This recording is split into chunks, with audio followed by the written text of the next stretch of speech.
Welcome back and welcome to 2026, y'all. I am so happy to be back in front of the mic, kicking off a brand new year with all of you. And as you may have been able to tell from the episode title, we are kicking off this year with a two-part series where I'm going to be diving into talking about my recent diagnosis with ADHD. And the reason I'm doing that, taking time to share that with you, is because this has been probably the single biggest life-changing moment for me this last year, by far, was getting diagnosed with ADHD in October. And I would say, it comes in like life-changing moments for me, like top 3 with like leaving Mormonism, getting divorced, like it's up there in the top 5 of the biggest things that have ever happened to me. And even that doesn't really convey how much this has meant to me.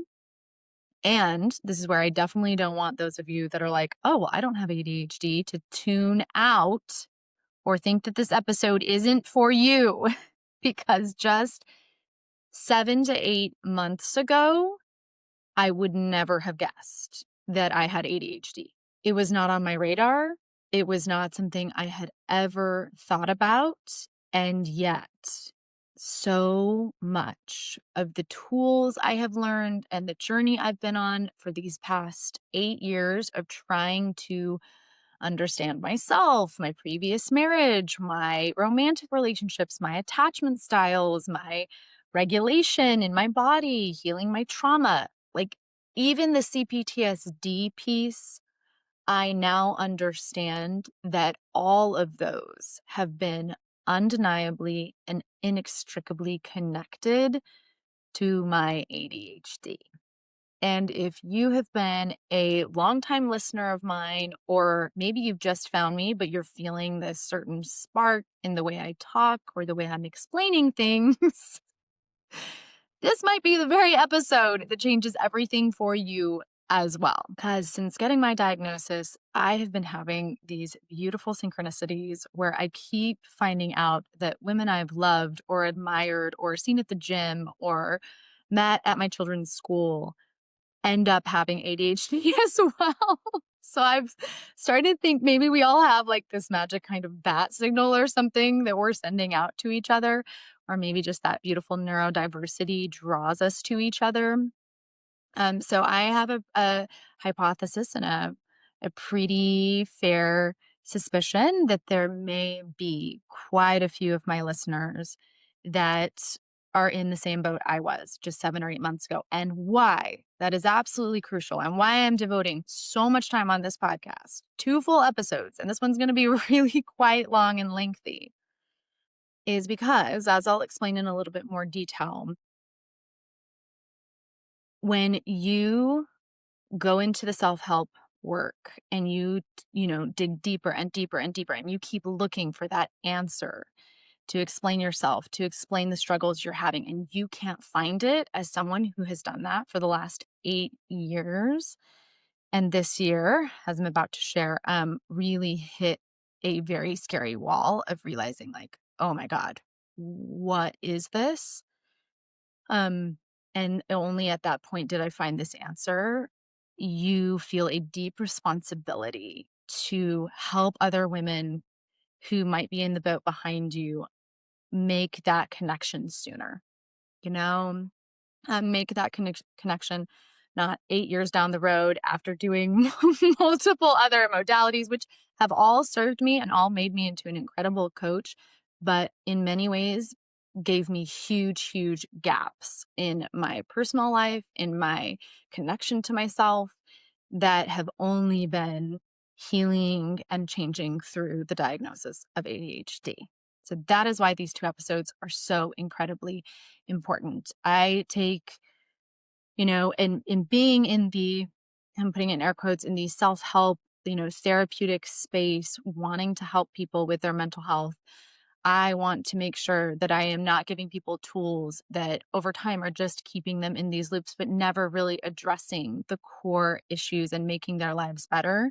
And after realizing that this was a big area for me, this has to become a part of what I talk about, what I bring to the table for my clients, for women that I'm working with, for this space, especially for women who are in the process of considering divorce.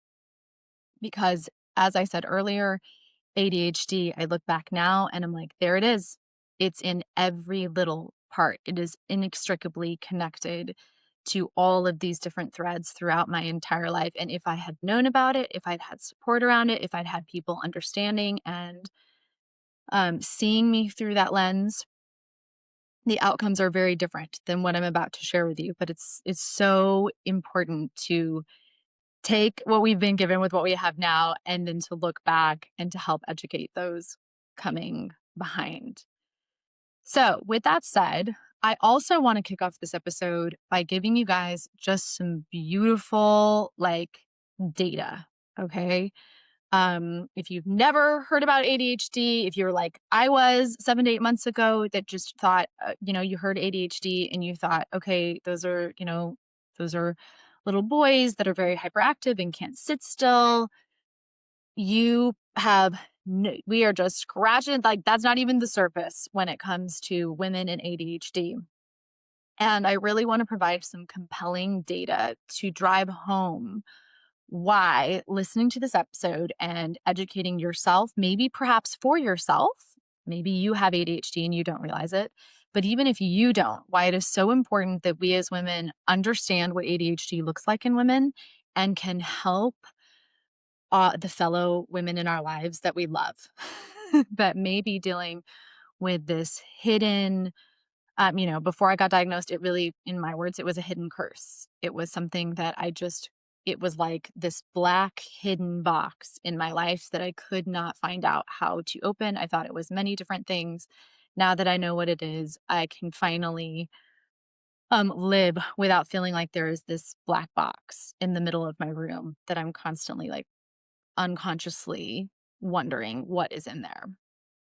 So, I found this incredible research article written in 2023 called MISS Diagnosis. I loved that.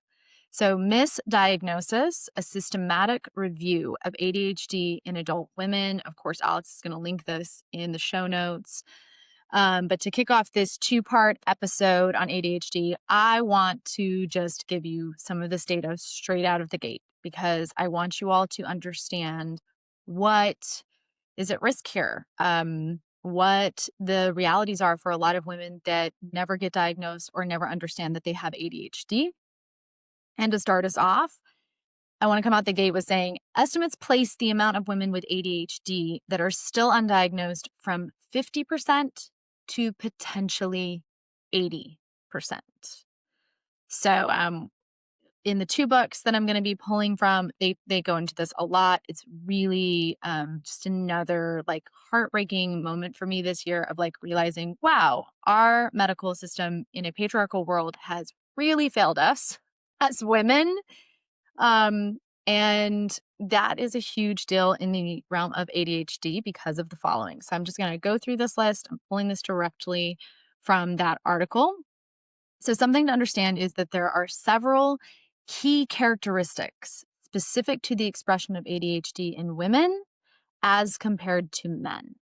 And these characteristics include differences in their symptom presentation, decreased self-esteem, more difficulty in peer relationships, increased likelihood of anxiety and other affective disorders, the development of coping strategies that mask symptoms of ADHD, and gender-based societal expectations.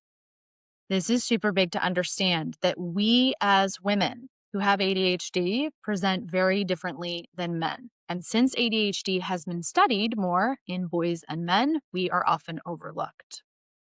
Now, researchers looked at gender differences in ADHD symptoms, psychological functioning, physical symptoms, and treatment response. And guess what? They found that women were rated as more impaired on every measure of ADHD symptoms compared to men.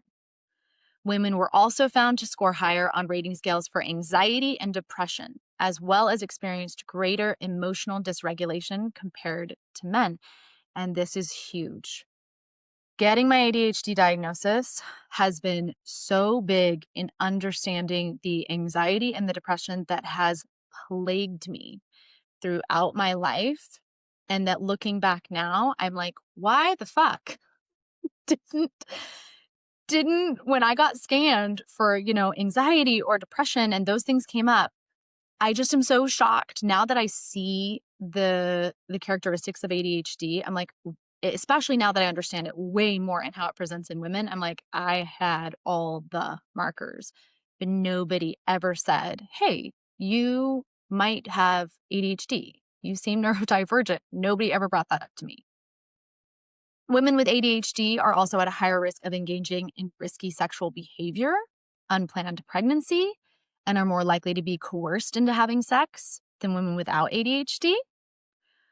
Low self esteem is common among women with ADHD, and in combination with social stigma and risky sexual behaviors, may lead women with ADHD to be more vulnerable to sexual harassment, exploitation, and abusive or inappropriate relationships.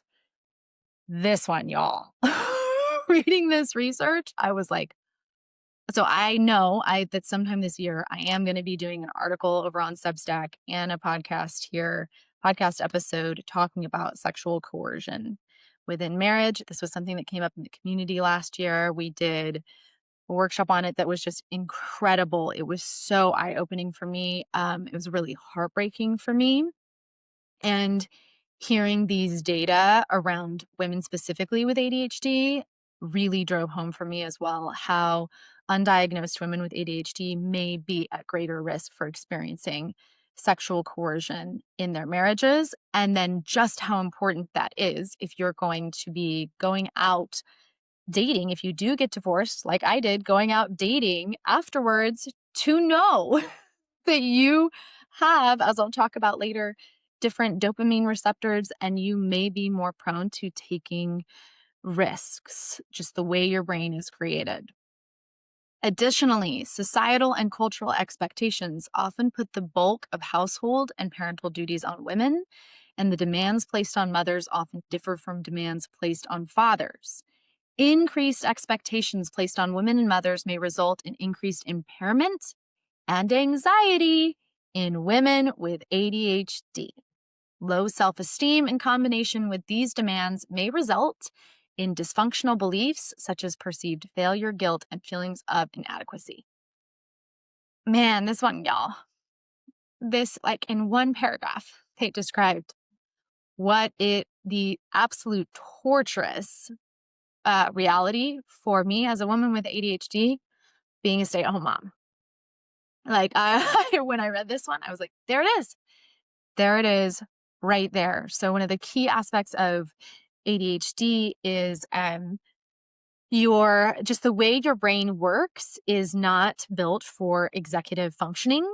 And the way we as a society have gender stereotyped roles and, put women into these roles of motherhood and staying at home, lo and behold, motherhood and the roles that women have um, are typically more executive function roles.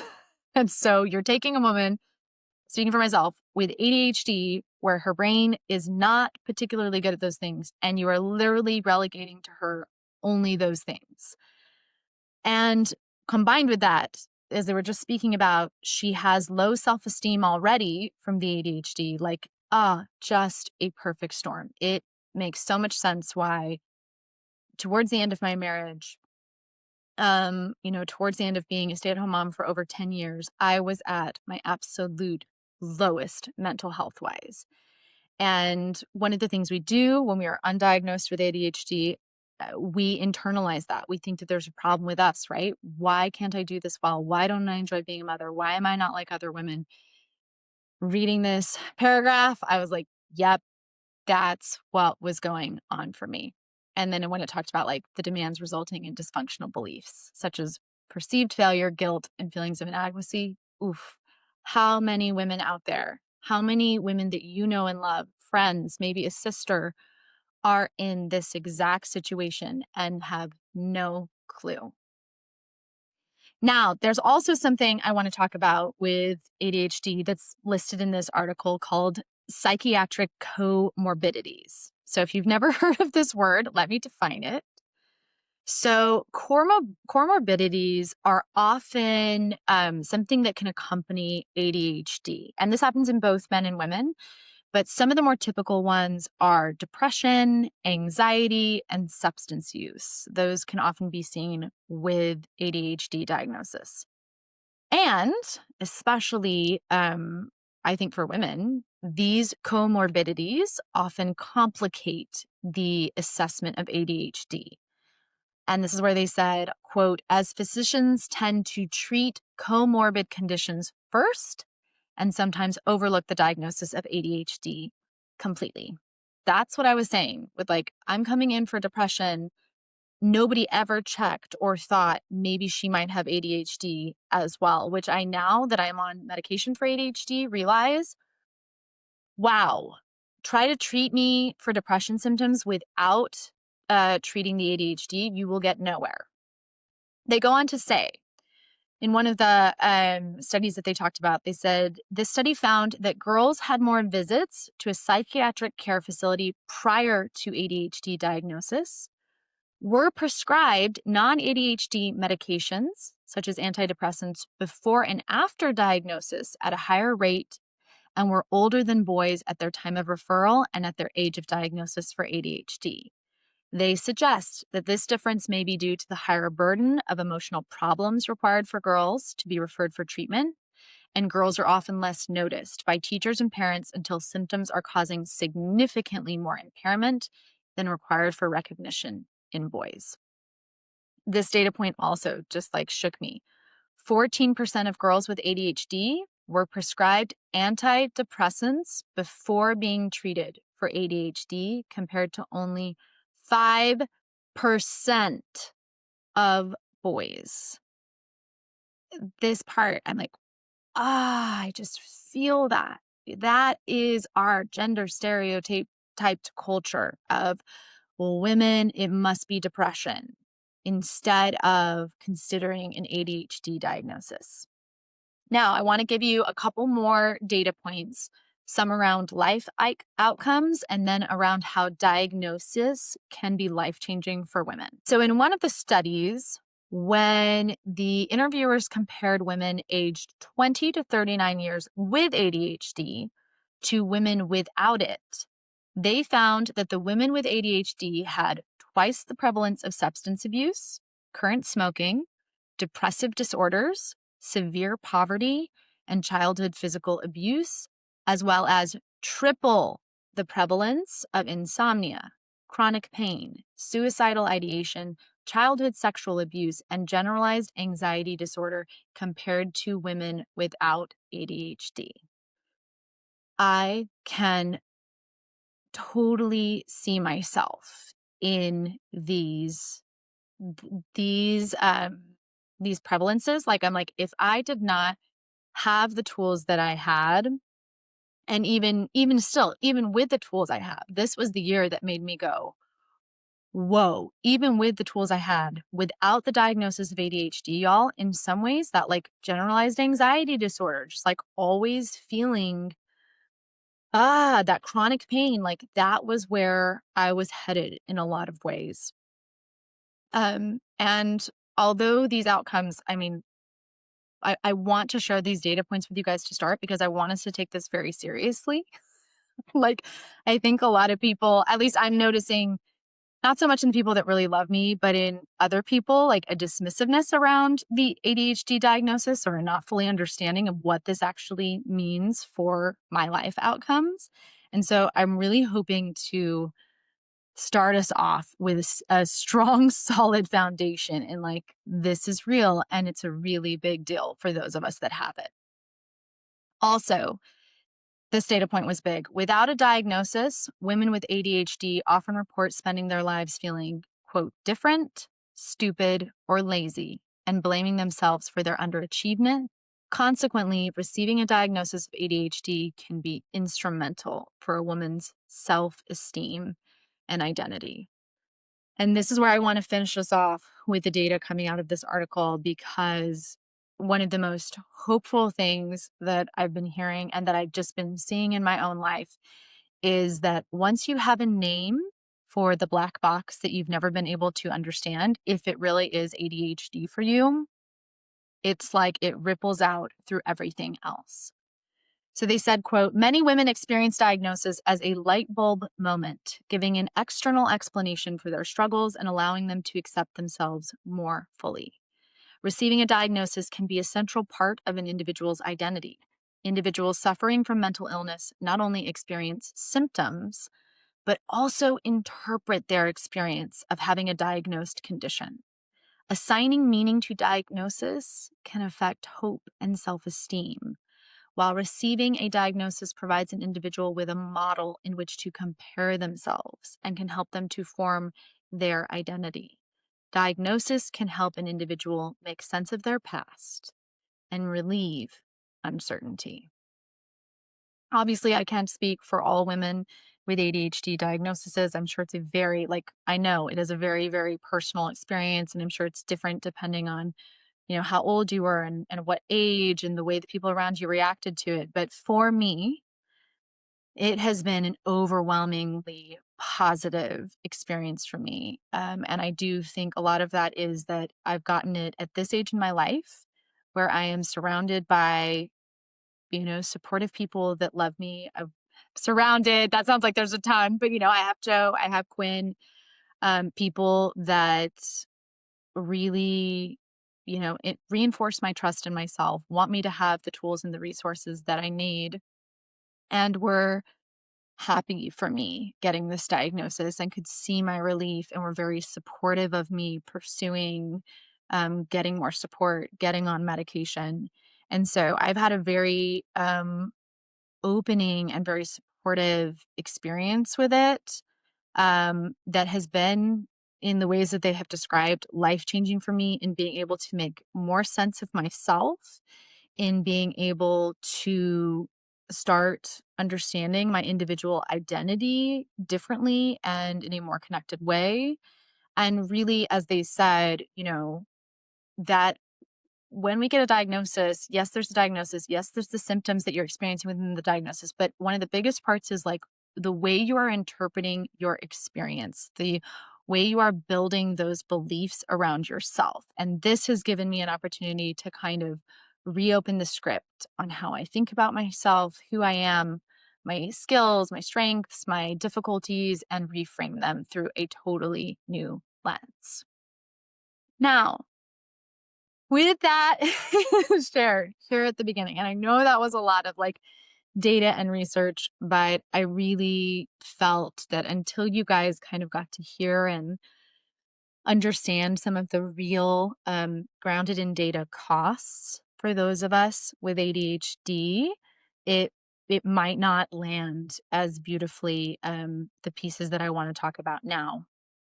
And that really comes back to why I am doing these episodes in the first place and why they are like my very first episodes to be dropped here in 2026. And I mentioned this earlier where, the synchronicities of starting to meet women that I'm like, oh, speaking openly about my ADHD, and they're like, oh, I have ADHD too. And seeing how many of us, I've been connecting with them without even knowing it.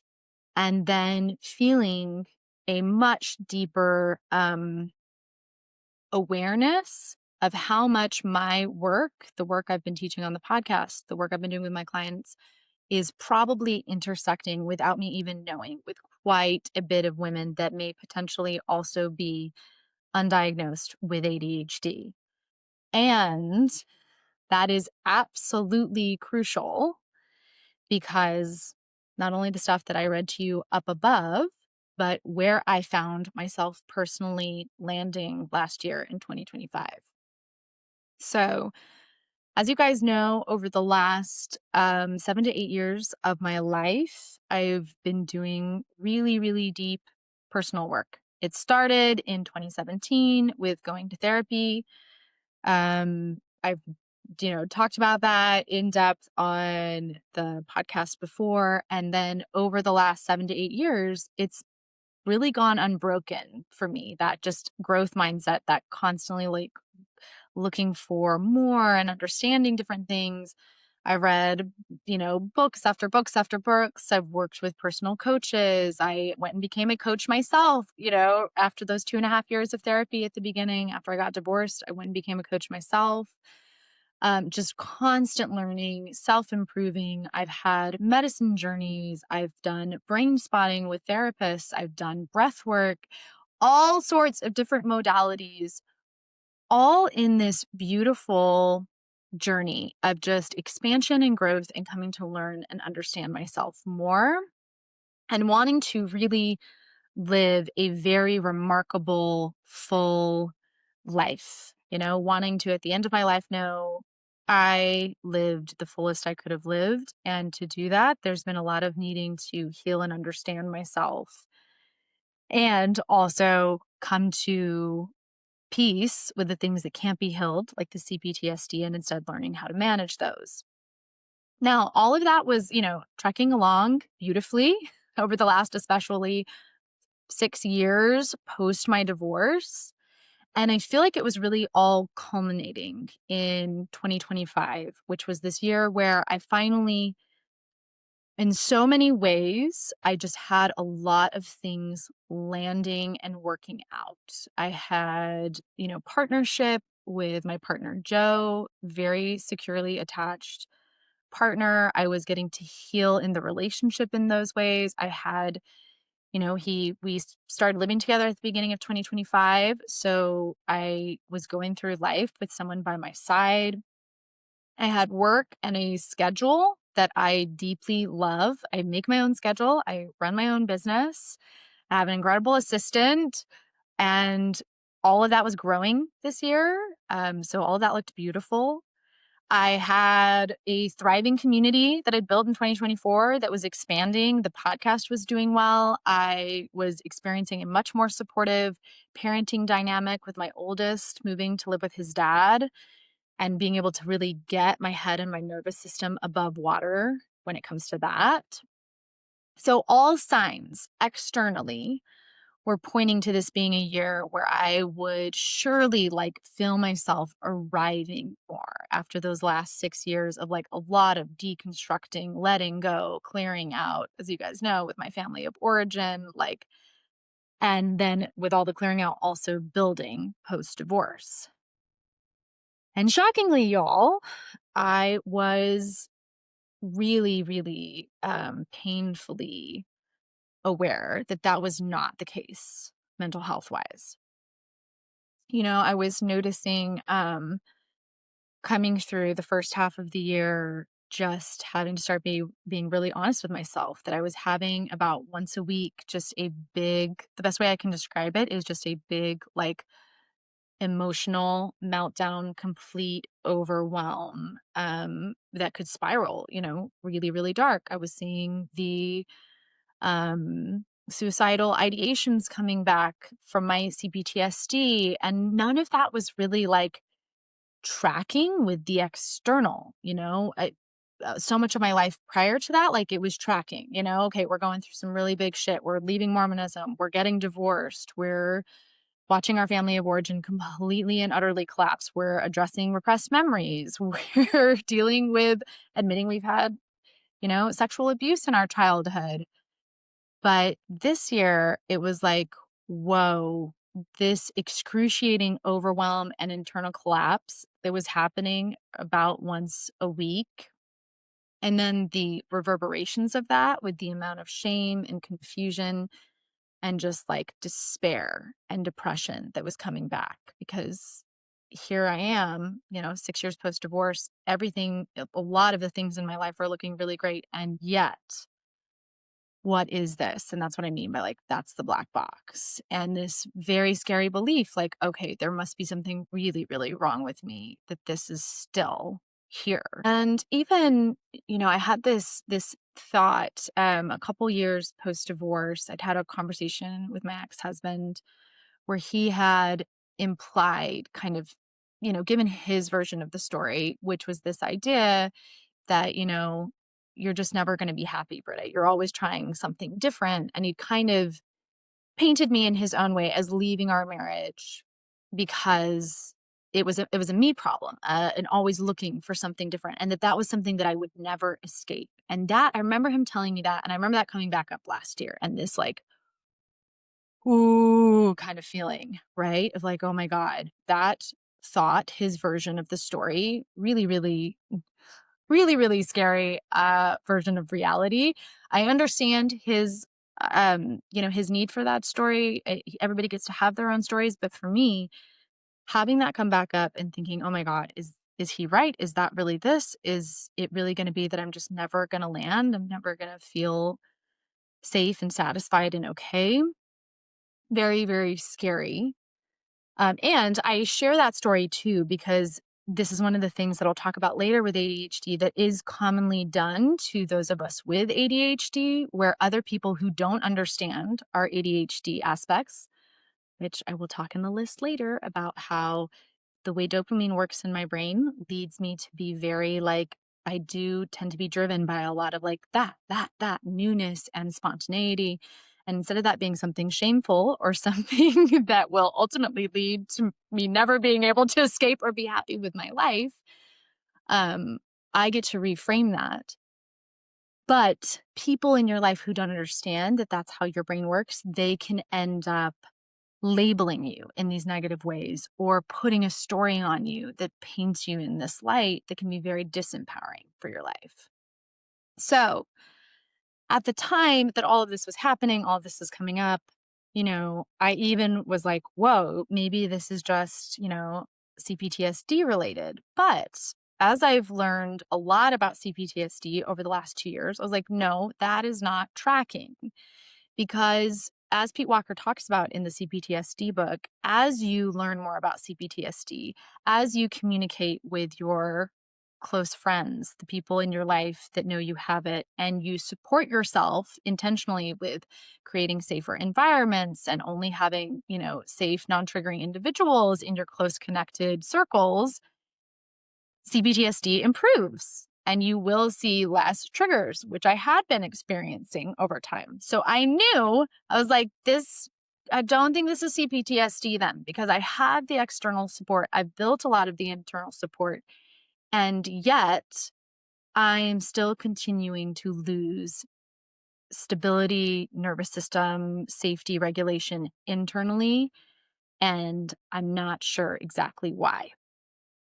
Now, thank goodness, this is also one of the most beautiful things that I've had come out of the community is just how much I built the community, for the women that are in it. And yet I am always just so grateful and touched by how much I receive back from the community. So I believe it was in the summer of last year, a woman in the community ended up sharing on one of the calls how difficult it was for her to be married to her husband who has ADHD. And just something in the way she said it struck me. And I felt this strong, like, whoa, I felt this deep pain of worrying that maybe that was the same way my partner Joe or my children might be feeling living with me.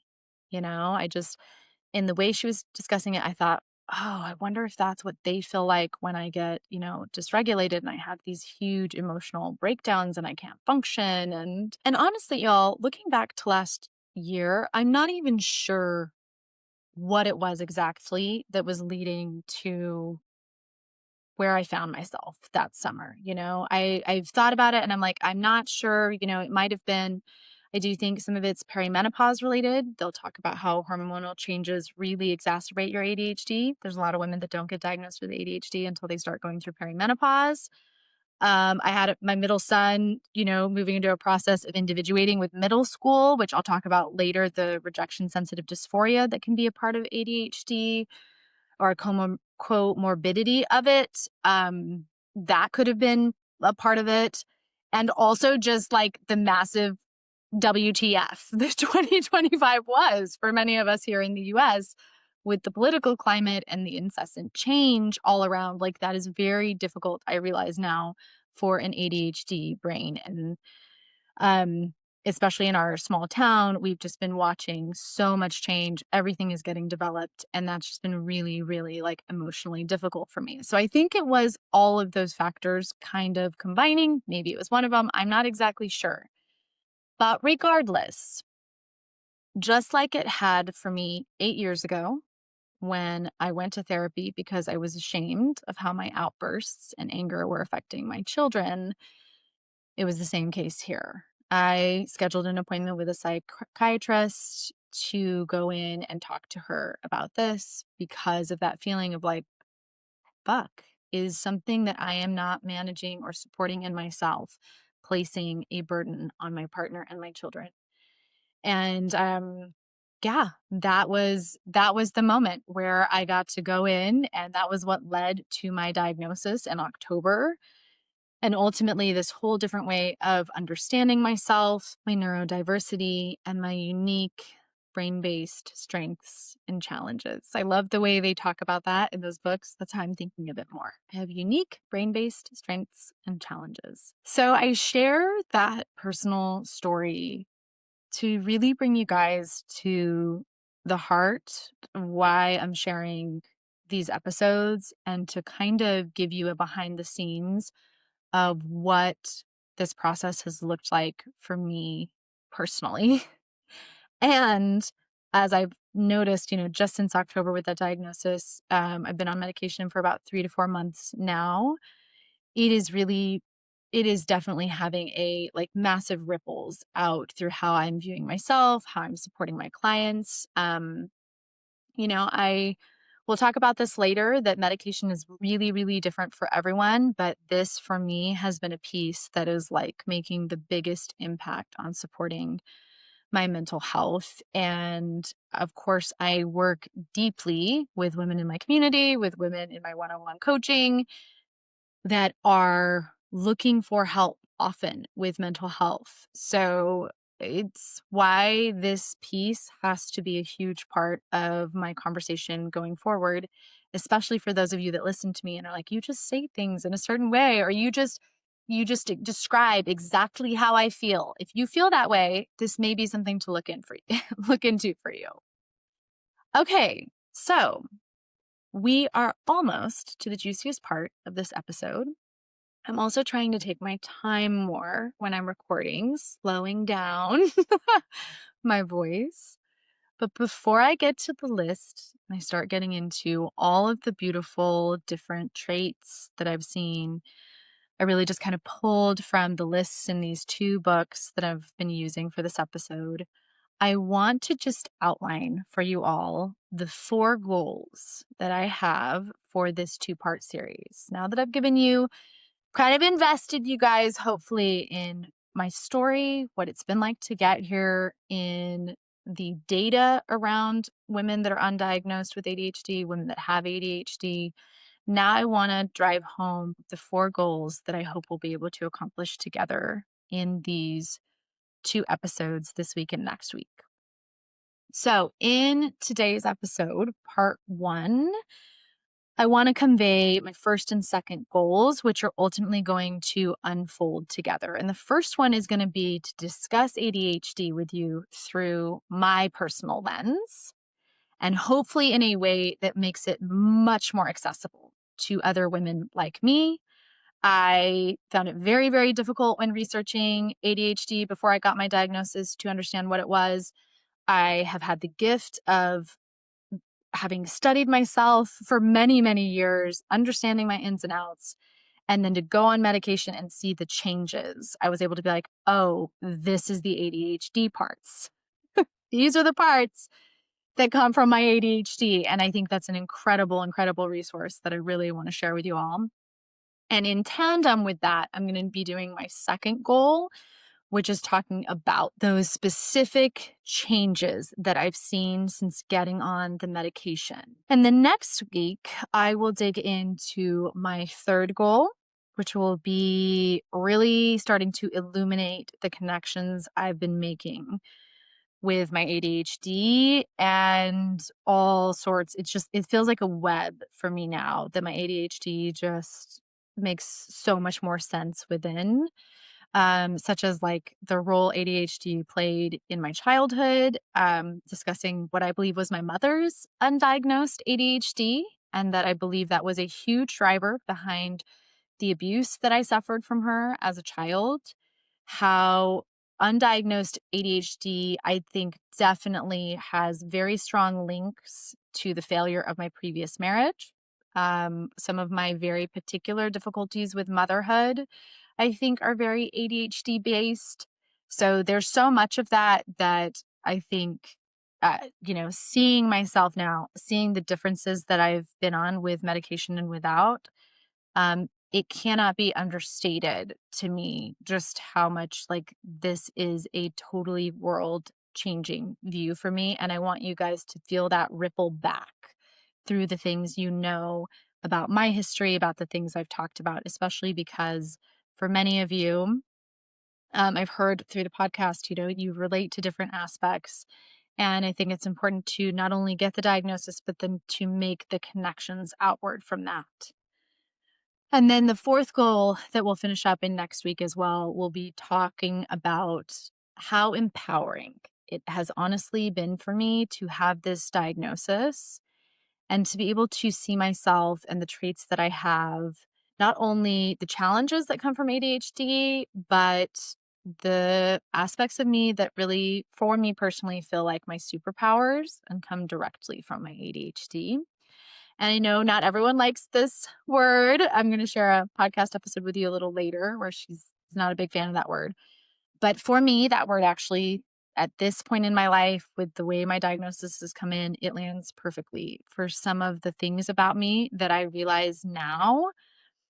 Like, I have this ability to take really big risks and to believe in myself in ways that have driven how I came out of my divorce.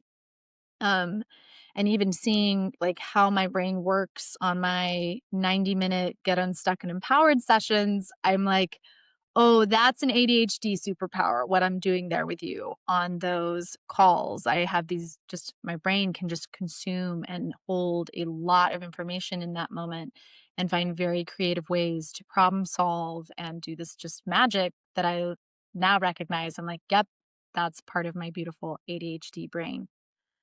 So I'll get to finish with that with you guys next week, which I hope will, for many of you, especially if you do have ADHD, help you understand and move into, like seeing yourself through the framework of the beauty of being neurodiverse and getting to still choose how you're going to live with ADHD. So those are the 4 goals I hope to accomplish over these next 2 episodes with y'all. And this is going to be also one of the biggest things I want you to take away from this episode. One of the biggest reasons I'm also doing these 2 episodes is because many of you do not know this. It blew me away when I found out. ADHD is strongly genetic. And studies show there is high heritability of 60 to 90%, which means you are more likely to have it if biological family members have it as well.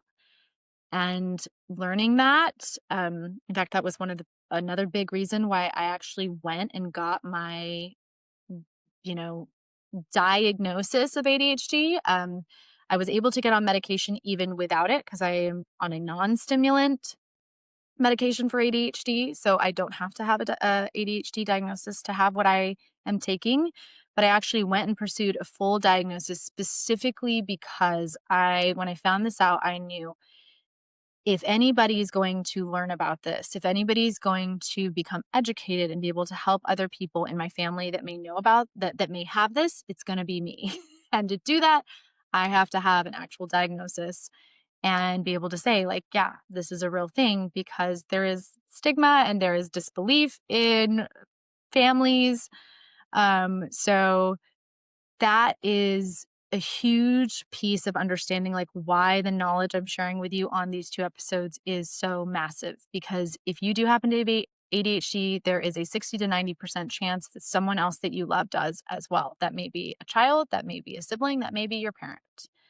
Um, I experienced this firsthand soon after I was diagnosed. My sister, who has also had a lot of the same mental health struggles, went and got tested and was also diagnosed and is now trying out medication as well. And even without diagnosis of other, family members or my children, it has just made so much of my family of origin, behaviors even in my children make so much more sense. And I have seen personally how it is changing the way that I interact with and parent one of my sons, who I think likely has it as well, and how it's changing how I interact with myself. So, one of the biggest things is when we don't know that we have it, or we don't know that people we love have it, we tend to make up stories about them, painful stories. The book that I'm going to explain in a little bit, The Radical Guide for Women with ADHD, talks about this extensively, just how many painful limiting beliefs get built when we have people around us that don't understand our neurodiversity, don't understand the ADHD, and then create stories around it. And from that space, we're not able to show up for ourselves. We're not able to show up for the people that we love. That's why it's so important to know, see it, if it is something that you have, to get diagnosed and then to be working with it instead of against it. And this is like one of the most shocking things that I heard in one of the first podcast episodes that I ever listened to around ADHD, from a show called I Have ADHD with Kristen Carter. She mentioned on that episode how ADHD is, quote, one of the most treatable mental health conditions. And she said 75 to 92% of adults with ADHD who choose to be medically treated for the disorder see clinical improvement in behavior. I remember when I first heard that, this was huge for me. I was like, oh my gosh, okay. Like, if this is something that is the most treatable mental health, one of the most treatable mental health conditions, and with medical treatment can have improvement in 75 to 92% of adults, come on, I'm going to give this a test. I'm going to see if this might be helpful. And how this relates especially to those of you listening that are trying to figure out if you want to get divorced or not. Y'all, if you are trying to make this decision and you have undiagnosed ADHD in the relationship affecting like so many parts that you don't even understand. Like, y'all, I honestly don't know if Joe and I would have been able to continue on this year in our relationship with undiagnosed ADHD still present. That's how much it was really, really making things difficult relationship-wise, both for me as a mother with my children and both for, Joe, just watching me get so overwhelmed in that dynamic. So more and more, I want those of you listening, the women in my community, one-on-one clients, to know clearly if this is potentially in the mix when we are going to be making huge decisions that are going to affect your children, yourself for the next 20, 30 years to come. Now, Alex will put that episode, that quote I gave you from Kristen Carter's podcast, she'll put that in the show notes. We're also going to have a bunch of extra resources in the show notes that'll include that article I referenced earlier, and then these couple books that have been absolutely instrumental for me, y'all. Like, love them. The first one is going to be ADHD for Smartass Women by Tracy Otsuka. I love that one for just kind of more of the nuts and bolts work, just understanding different pieces. But the book that I pulled most of this from, today's episode, as we go forward into the actual traits, and that has been like an emotional lifeline and a big helping me process through the grief and starting to see where I'm masking and starting to see the beliefs I've picked up about myself that were done through the lens of others not understanding my ADHD, is the book A Radical Guide for Women with ADHD. embrace neurodiversity, live boldly, and break through barriers. This one's by Sari Solden and Michelle Frank. Obsessed with this book. It's like a workbook style, which is beautiful because it actually takes you through all of those pieces. And this is where, before I go down into the traits with y'all, I really want to read the foreword from this book, because this part just I really love the foreword that was written. So here's from the start of this book, A Radical Guide for Women with ADHD.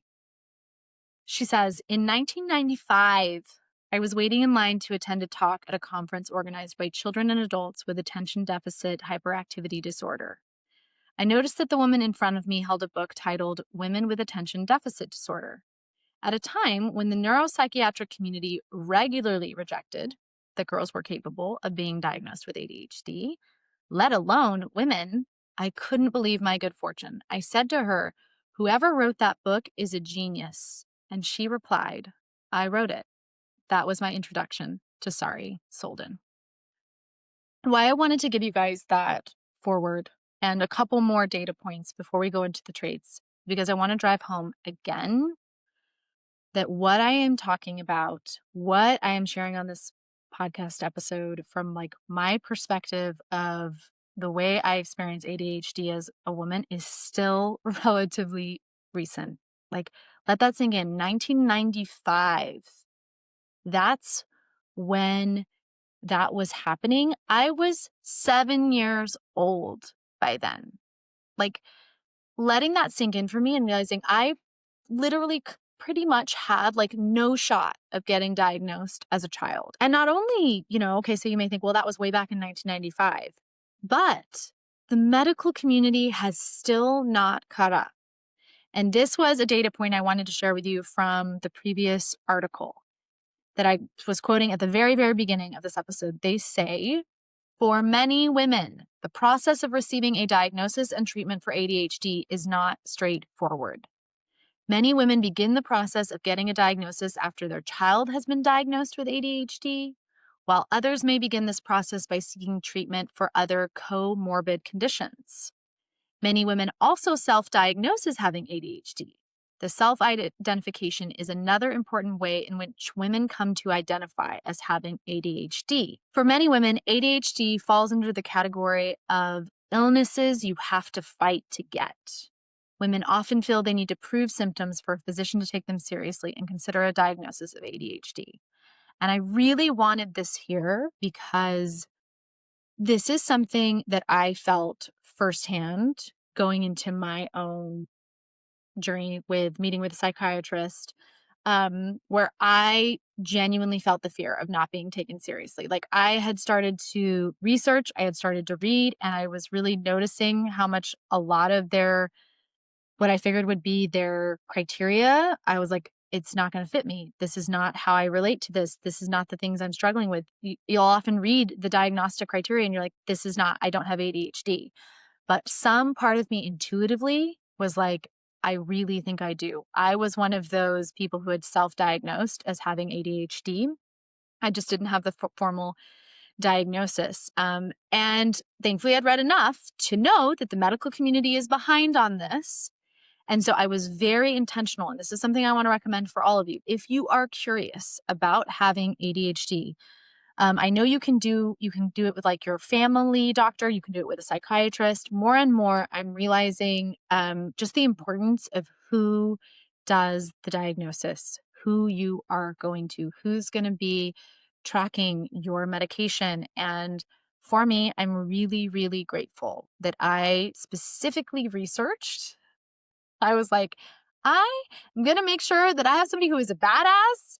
And I found a beautiful Black female psychiatrist to go to because I wanted someone who would take me seriously. And I am obsessed with my psychiatrist. She was amazing. The first time I went in, she went with me for an entire hour. And it was off of that first meeting where she was like, we don't even have to pursue an ADHD diagnosis. She was very cost conscious. She was like, if, you know, that's going to cost more, but if you want to we can just start you on the medication now. She listened to me. We had a full conversation. The original adult dose for the medication I take Strattera, is like 40 milligrams. And I told her I'm very sensitive to medication and I wanted to do a fourth of that. And she initially was like, that's a really, really small amount. You probably won't feel anything. And I was like, that's totally fine. I just want to start really small. And totally respected my choice, respected me knowing my body, was so compassionate, so kind. I just can't emphasize enough. Take the time to find a psychiatrist that is going to work with you, that is going to take the time with you. And honestly, at least here in Texas, I was surprised at how easy that was to get in for an appointment with her. It was like I had one next week when I scheduled. It was, like I said, an hour-long intake one, and from there, she was able to start the medication. Okay, now, if you need to go get a drink of water, if you need to go take a little break and come back in true ADHD fashion, there's a part of me that is like cringing at this episode because we're already like an hour in, and that was all just prep for the main part of this episode. And the other part of me is like, what better way to have an episode about ADHD but to totally showcase it right there, with all of these different rabbit holes and pieces that I first needed to give you. I love giving. I don't know if I love it. It's just how my brain works, wanting to give you all of these different pieces first before we get into this main goal of the episode, right? These two goals, to get to dive into the traits with you guys and to really start giving you some of the beautiful stuff that I read in the book. I'm going to start us off with reading some quotes from the Radical Guide for Women with ADHD. I love the way they talk about ADHD. I love the way they describe it. I'm then going to dive into the two types of ADHD, the way they describe them. And then from there, we will dive into a really big, beautiful list that I have from both of these books that I've compiled. And I'm just going to go bit by bit through those traits with you, the ADHD traits, and then some of the comorbid. I'm going to struggle with that word this whole episode. I love it. The comorbidities that can go along with ADHD. So, if you've already had your water break, maybe stepped outside, put your feet in the grass, paused for a second, taken a few deep breaths, we will dive in. So, in the book, Solden and Frank make clear, quote, that when women with ADHD compensate for their challenges, it comes at a high emotional cost. Hypervigilant and depleted, they are still haunted by stigma and shame. Damn, every time I read that sentence, it just like gets me right at the core of my chest because as I described earlier, y'all, that is where I found myself this last year. Just paying still the emotional cost, just still so hypervigilant and so depleted and still haunted by an unspoken, unknown stigma and shame. And then they say, although gender roles and expectations are not as directly communicated and policed as was the case several decades ago, many women with ADHD feel constrained and restricted by internalized messages about what it means to be a good enough woman in our families, communities, and society as a whole. This is where Sari Solden and Michelle Frank in the book start off, and I love that this is the way they approach ADHD by talking about the false self. And they say that there is a false self that women with ADHD, undiagnosed ADHD, create that, quote, mimics neurotypical and allows them to pass for normal. And I think of this as like the slow bleed that undiagnosed ADHD women are experiencing every single day of their lives. Because this false self, often called masking, that you have developed, you learned it in childhood to present as neurotypical is, think of it as like, apps on a phone. you have this giant fucking app that is taking up like a massive amount of data, battery, storage that is called the false self. And the drain, that's the slow bleed. It's just a constant drain on your resources, on your mental resources, on your emotional resources, on your just cognitive functioning, trying to show up, be a human, live your life while also running this big operating system of false self masking at the same time. And I can tell you all, this is one of the biggest things that has changed, is changing for me with the supportive medication. And that I wanted to start us off with just understanding and like presenting this as like, this is the first thing I'm putting on the table for y'all around ADHD and how I understand it. And that it is a really, really big piece to the puzzle. And you probably, if you are someone with undiagnosed ADHD, you have no idea how much of yourself that you think is yourself is actually this. Now, the two types of ADHD are called predominantly inattentive and then also predominantly hyperactive/impulsive. Okay.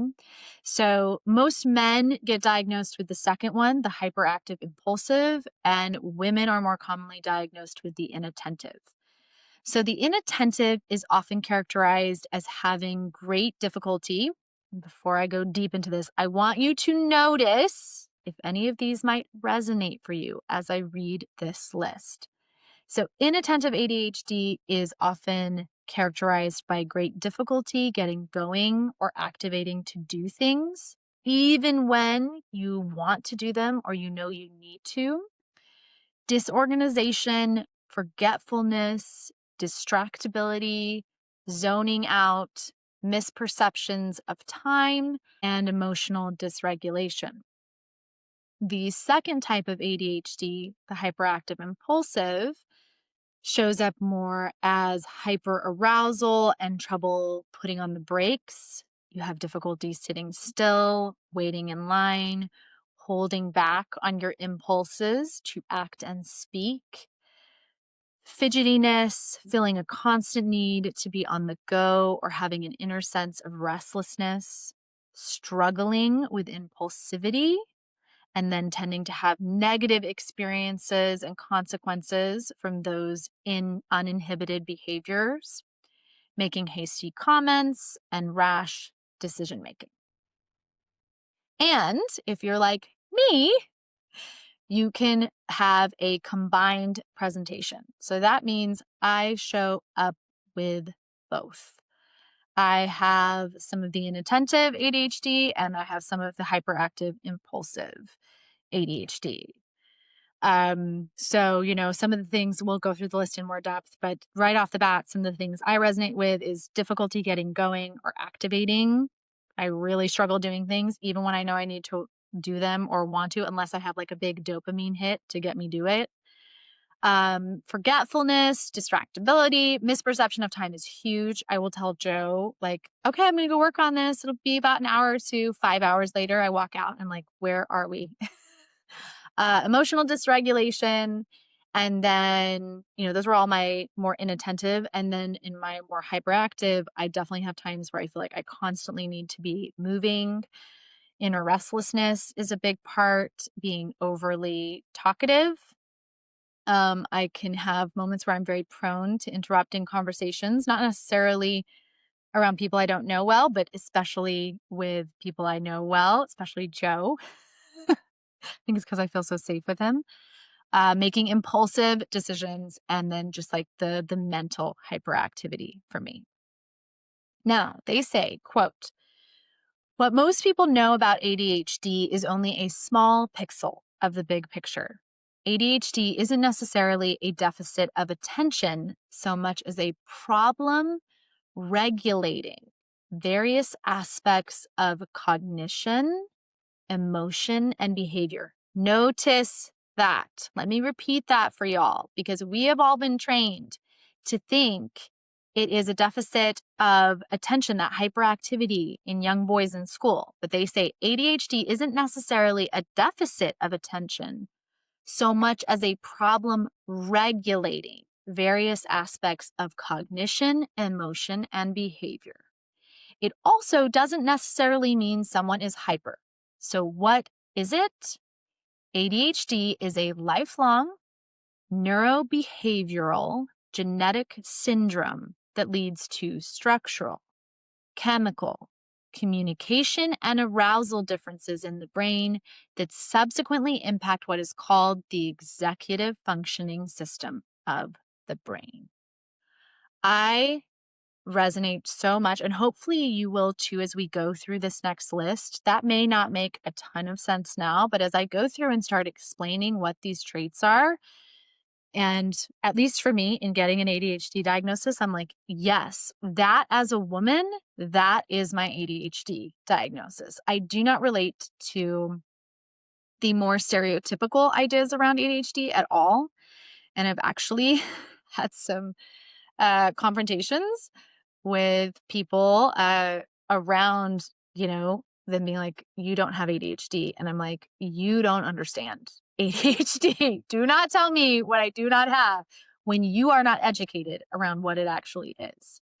So, with that in mind, let's get you all educated around some of the traits that I, as someone who experiences a combined presentation where I exhibit both inattentive and hyperactive/impulsive traits. So, this is the list. I'm going to go through each and every one. Some of them I'll have just a little bit of a comment on. There will be others that I will take you into pretty in depth. But most of all, I would love for you to, while you're listening to this list, be noticing if there are things that you're really resonating with, things where maybe you have aha moments, maybe moments where you're like, whoa, actually, that's something I relate to. And nobody's ever explained it in that way. Or I've always wondered about that. Or maybe it's maybe not for you, but maybe you're noticing it in your child, or maybe you're noticing it in your sister, or maybe you're noticing it in your parent. Okay. Just notice, listening to this list, if this might be someone that you love who does not realize that they have ADHD potentially.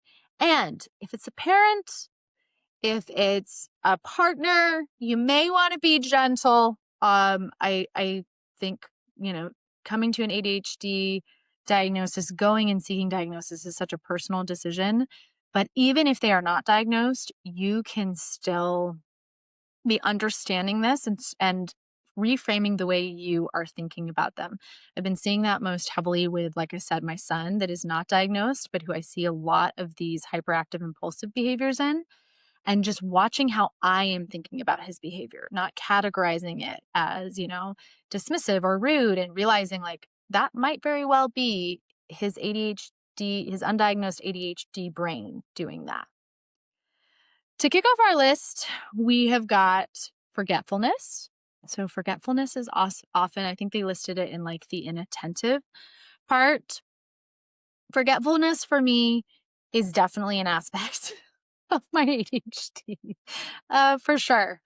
I'm laughing so hard because I know people in my community just like forgetfulness. And then the second one on this list is a little bit of disorganization. No matter how hard we are trying to be, sometimes the wires get crossed. A perfect example of this recently was that we had a workshop that I'd been, I was very excited about. It's dropping at the beginning of this month. We had it scheduled though last month. And back when we scheduled it, I'd scheduled it for 10 a.m. and only for an hour. And somehow in the month leading up to it, my brain put down 11 to 1 in my personal calendar. And so when I dropped the new theme this year and told everybody, my excitement for the workshop, I had it listed as a 2-hour long workshop starting at 11. And sure enough, thank God for my wonderful, amazing women in the community. They were like, hey, did the time change? And I had to give them a beautiful little note where I'm like, I have no clue how I went from 10 a.m. to 11 a.m. And actually, the workshop was 2 hours. It was no longer 1 hour. The beautiful workshop guests that we had decided on 2 hours. So, great example of forgetfulness and some of that disorganization that comes into play. I also see my forgetfulness a lot in texting. If I read somebody's text and do not reply right then, or messaging, it is not going to get replied to. It will probably get replied to when they message me again and go, "Hey, where are you? What happened? Did you?" Um, or it just won't get replied to at all. So those are big pieces of my ADHD that I now understand and that have helped me to release a lot of shame around those. I will offer, as far as medication goes, for me, I don't feel like medication has helped me a ton around the forgetfulness and disorganization impact as much as and I haven't mentioned this yet, but one of the things that they talk about in both of these books is the importance of, using all different, when you're approaching ADHD and supporting it, you want to use all the different tools. Okay. And one of the tools they talk about is, yes, medication, but also strategies. And strategies are I love the way strategies work and the way we think of them, which is, a strategy is not, ooh, I have something bad and I need to change it, which is how I think I would have been looking at my disorganization and my forgetfulness previously in a more negative uh, take to it. I've had a lot of shame around, missing text messages and instead, strategies come up from a space of, yeah, I have this beautiful, different neurodiverse brain that's, when it comes to executive functioning things like organization and remembering things, it struggles a little bit. So I'm going to put in place supportive strategies that can help me. And I would say, probably when it comes to the organization and remembering things, the biggest strategies that I've had in place that have, for the most part, served me very well so far, have been put in place with my business, right? I have an assistant, I have scheduling, I have reminders in my phone, I have a Google calendar that is all synced up. As soon as something comes through, I know that I need to immediately put it into my calendar so that it's there. So I don't think medication has helped in the biggest area with this as much as strategies have. Now, another ADHD trait is, as I mentioned earlier, an inability to accurately predict how long it takes to get things done. This one, I will say, not so much of a help with medication. I have not noticed a huge difference in my ability to predict accurately how much things take to get done. But what I have seen shift for me in this one is that in now learning I have ADHD, I am much less judgmental and harsh with myself. I've actually learned, and I'll talk about this next week, one of like the superpowers of ADHD for me is this hyper focus ability. Once I get into something, if I am interested in enough, I can just go. And I can often create stuff that would take people, weeks to do in half the time. Um, I just have to, along with that, develop a strategy of communicating clearly to the people that I love what that's going to look like and making sure I'm doing projects that could potentially take a lot more time on days like today. I'm recording this podcast on Sunday. I had the day fully open. And with the day fully open, I've been like writing this episode and now recording it for probably 5, 6 hours now. And Joe just kind of knew that. He knew it was going to be a podcast day and it was going to be a day filled with me just in my office creating. So, not so much something that's been supported with medication, but something that has been supported by communication and strategies. And that's kind of how I'm going to go through this list. This is that like two-part goal that that I want to convey to you guys of both presenting the traits that show up as my ADHD and then some of the ways that they're either being supported through the medication or through strategies or just, ways that I was doing it even before I knew I had ADHD. Next one on the list is inability to keep track of what needs to be done. So in the books, they talked about this a lot. There's a lot of examples of people missing bills or forgetting to pay things, like having their water turned off because they couldn't keep track of it. Um, I have seen this improve for me a little bit more in that with the medication, I'm more willing to get the medication has helped with the starting tasks. We talked about this a little earlier in the episode, like the dopamine piece of not wanting to start tasks.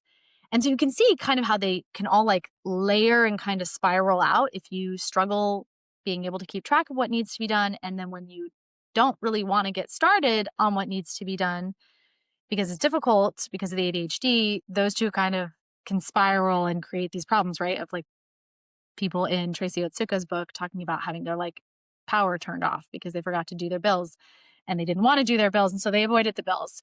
I think having my own business has helped a lot with this. I think, yeah, it's just a skill that I have been, kind of forced to develop. Also, getting divorced and having to really take charge and be in charge of those things has helped me create, strategies and learn how to keep track of stuff for myself. So I don't know if this is an aspect for me necessarily that is as severely impaired, as you guys can see from the ADHD. Like I have that combined one. But for other women with the more heavily inattentive, this can be really, really difficult. Now, next trait is repeatedly needing an explanation or statement of details or instructions. Once again, I think this one falls more in an inattentive ADHD, which I have some of, but not in this specific way. This next trait, though, I definitely do have, which is trouble cooking and shopping. Y'all, I'm not making this up. That was actually in the list, in one of the books. Trouble cooking and shopping. And this one I checked so big. This has been so real for me. One of the other like massive gifts of my ADHD diagnosis this year has been being able to accept this about myself. And in accepting it, my partner Joe and I really, kind of specializing and dividing out these roles. So I'm really talented and doing really well in my business and my work. And this was an area where it was like, babe, you have got time and space at home. Would you be willing to take over all of the cooking and all of the shopping? And y'all, I had not planned on that. I never dreamed that I would have a partner that would be up for doing that piece for me. But whoa, has this deeply been incredibly helpful. I now realize how much like going into stores is just very overstimulating for me. The amount of words, the amount of people, the amount of sounds, the amount of things, all the different, you're having to keep track of all those different things that you need to buy, and then those things need to be bought, and then they have to be made into food, and the food has to be served. It's just a lot of different parts and steps. And this last year, it was kind of towards the end of the year where Joe and I switched this over to him. We were trying to see how he could better support me in my goals and ambitions with my work and the work that I want to do in the world. I feel very lucky and like very, very grateful to have a partner who is super supportive of that and sees my vision and loves my vision and wants to be a part of it. And this was a way for him to do that. So, for all of you that have had like shame around trouble cooking and shopping and, oh my God, just seeing this was the most validating thing for why being a stay-at-home mom for me for 10 years was in a lot of ways just like not my jam. Um, so next on the list is difficulty with staying on top of daily tasks and keeping belongings organized for yourself, your house, or your children. So once again, this one can be tricky for me for sure. Like staying on top of homework, keeping track of things, keeping things organized around the house for my children. I've been watching this year with my oldest over at his dad's house now. His dad is just so on top of him around homework. So, like, he's keeping track of it, keeping track of all of his grades. And I understand and can admit fully that that would not be happening over here. Like, that is a tough one for me, staying on top. I have enough staying on top of my daily tasks and keeping my stuff organized, much less. And I think this is a huge underpinning, when I've talked on the podcast about how difficult motherhood is for me. Here you go. Here's the executive functioning. I struggle executive functioning for myself, much less when you start adding other people on top of that. So I have seen this, I would say, improve more with medication, my ability to stay on top of daily tasks. And I genuinely think that's because, as I'll talk about later, the medication is helping relieve the amount of energy that's going towards my masking and my emotional dysregulation, like monitoring. And so I have a little bit more energy and cognitive space to be more present and available for those daily tasks and organization with my children. I think another big piece of this that ties in is having my partner, taking on these other tasks has freed up space for me. Like, I remember a couple nights ago last week, I was in this room doing homework with Bo, and Joe was in the other room in the kitchen making dinner. And y'all, that was the first time, really honestly, in my adult life that I've had a moment where I was like, oh wow, this is what like maybe a healthy dynamic in a family feels like, where you're like a partnership in a team and this is working. And I say that because I don't want many of you to hear, the dynamic Joe and I have and to kind of count yourself out or be like, oh, well, the only way she can do this is because she's got a partner. No, y'all, I fucking did this for 4 years post divorce on my own.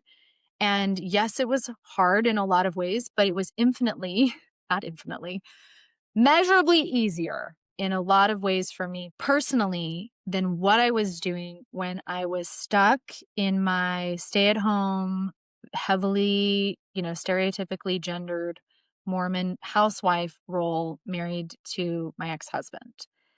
And that's what I want you all to keep in mind. I didn't know at that time, but in getting divorced and breaking out of those roles, unfortunately, we did not have the understanding back then to even know that I had ADHD, the way we'd been taught by Mormonism of she's going to be a stay-at-home wife and you're going to bring in the money was just not even going to work for someone neurotypical like me.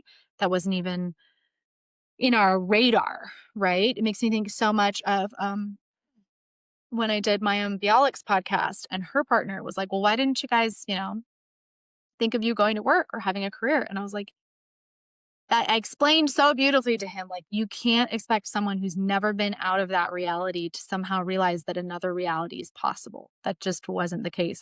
For me personally, we didn't have the knowledge or the understanding to do that within the system I was in. I had to physically leave those systems, Mormonism, my previous marriage, and take the route of hiking through the woods and figuring all of this out and building a life that I realize now that I have an ADHD diagnosis is perfectly tailored to a woman with ADHD. Like, beyond perfectly tailored, y'all. It's so amazing to have not had like the final destination of a life that is very supportive for someone with ADHD as, where I thought I was headed. And then to realize here, getting my ADHD diagnosis, like, oh, this is exactly where we were headed. And I saw that last summer. I built a lot of the things that were very supportive. But for me personally, the piece that was missing and that has really been making a huge difference is the medication piece. So, yeah, that was one of the ones I wanted to dive in a little bit deeper with you all on around the background, with that specific trait of the cooking and shopping one. So, and staying on top of daily tasks with children. Now, another trait that they list is having a messy car. That one, yes, I definitely, I don't know if I'd go so far as calling it messy, but yes, struggling to like, it's just one more thing to stay on top of going and vacuuming it out and cleaning it. Another one is difficulty keeping up with small talk. Y'all, this one for sure is a trait that I resonate with. I can do this, but looking back, I can see how much of this is like the masking, the false self behaviors that I've developed. Growing up, my mother was very, I think I've said this on the podcast before. She was very pushy around shy is not fun. You need to get out there. You need to be social. You need to be talking to people. So, I really developed those skills, which I now understand are like some of my false self skills. And although it's great to have them, I now don't have to use them unless I want to. So I can do small talk, but deep down, I genuinely hate it. And it takes a lot out of me. And that's the ADHD piece that I can see now of, you know, now that I understand that piece of me, I don't shame myself for not really wanting to go to events where there's going to be a lot of small talk. And afterwards, when we do go to stuff like that, because that's a part of life, like we went to something the other night with a bunch of our friends where a lot of it was just light small talk. I am more gentle with myself when we leave. And I realize I'm kind of a little bit worn down from feeling like I'm having to entertain and keep track of all of the small talk pieces. And this is a part, actually, when I'm thinking about it, that I think has been helped by my medication. Just, I can do the small talk now, but I'm not doing it from such a heavy, like trying to present as neurotypical in an unconscious way as I was before. Okay, another trait is trouble staying attentive during phone calls. Yeah, so this one is me as well. I also noticed this when it comes to audiobooks. Audiobooks are just really hard for me. Even watching movies without subtitles is difficult for me. I really prefer being able to read over listening to things. And so I usually don't like communicating with people over phone calls unless I'm realizing too, you know, the phone calls, it has to be somebody that I'm really, really excited to talk to and I'm super engaged with. Um, or one of the things that I use a lot in my coaching is my Voxer messaging. And that works really well because in a phone call, I'm having to think about what I'm going to say next to them. I'm having to carry on a conversation versus when my clients are leaving me messages, I'm just listening. I can just listen, pure listen, and pure just be looking for patterns. So that's another fascinating trait, like trouble staying attentive during phone calls. Maybe that's something you're resonating with. Another trait is fatigue from a quote, normal schedule. And I think of this a lot back when I was a stay at home mom, what was considered a normal schedule. I just remember, I think my ex husband was really confused about why I was so exhausted, so overwhelmed all the time when he's like, you're not going to work. You're at home, with the kids, which of course he did not understand the level of what that was truly like.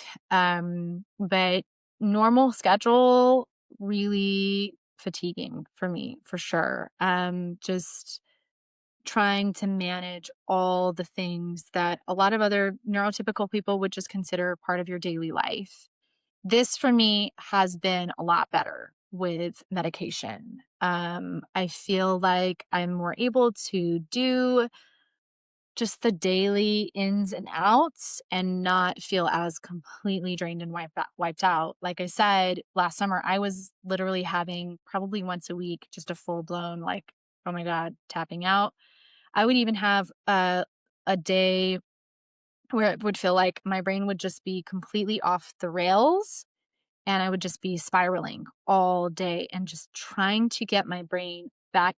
The way I can describe it is I'd be, driving down the highway in my brain and my brain would just keep like exiting and doing donuts. And I'd be like, get back on the freeway. We're getting back on the freeway. And so all day, all of my energy is going to like trying to get my brain back on the freeway. Just we're okay. We're all right. Like life is moving forward. And that has been almost entirely helped, like dramatically with the medication, which is really incredible for me, y'all. Just 10 milligrams of the Strattera, also known as atomoxetine, which is what I'm taking, has pretty much eliminated full-blown days where I'm just like, I feel like my brain is just off, off, off, and we can't even really get through the normal schedule. Of course, I've forced myself to, like, I look back and I'm a person that would just, we're gonna get to stuff and I'm gonna get on my calls, I still would get things done, but it doesn't mean it wasn't super fatiguing. Next trait is trouble sitting still and waiting, even for small or reasonable amounts of time. So I wouldn't have thought this was me. Some of these, like when you're looking through them and you're first looking over them, you're like, oh, that's not me. But recently, as I've started to just notice myself more through the lens of ADHD, I've realized this is definitely where this shows up for me is in always looking for the pole position when I'm driving. So Joe has mentioned this, that even if we're like on time to something, we're not in a rush. My brain is just always looking for the pole position. And it's always, I've always said I'm more of an offensive driver. I I'm the one moving. I'm not waiting for other people to make the moves. I'm the one looking for the next spot that's open. So I think of that as a little bit of this for me. I don't think I experienced this um as much as someone with like the hyperactive impulsive side. I see this a lot more in my son, perhaps, that has the undiagnosed ADHD there, where he really needs to constantly be moving his body. And I wonder if this is, something that got trained out of me really young as a child. When I look at videos for myself when I was little, before I was like the age of 5, 6, or 7, I am way more physically active. I'm very like, I think I would have been probably diagnosed with more of the hyperactive impulsive when I was a child, but I learned pretty early on that was not okay. And I think this comes down to that, the gendered way that we expect women to behave. I really, really interpreted that, pulled that in. And you can see those changes in me from like 8 on, where I really stop acting that way and I completely change and I became really, really still in my body. So I think a lot of that is still perhaps my masking and presenting neurotypically, being able to, sit still. Although funny enough, as I'm saying this, I'm like, I really do struggle. Like meditation can be really, really difficult for me. I've set a goal this year to be like meditating for 5 minutes a day to start with, just to help quiet and still my brain and my body. And it can be really difficult most days. So next trait is blurting out or interrupting during conversations. This is another one that I would never have thought was me until dating Joe and learning that I have ADHD and seeing this on the list. And I've realized, yeah, I do this.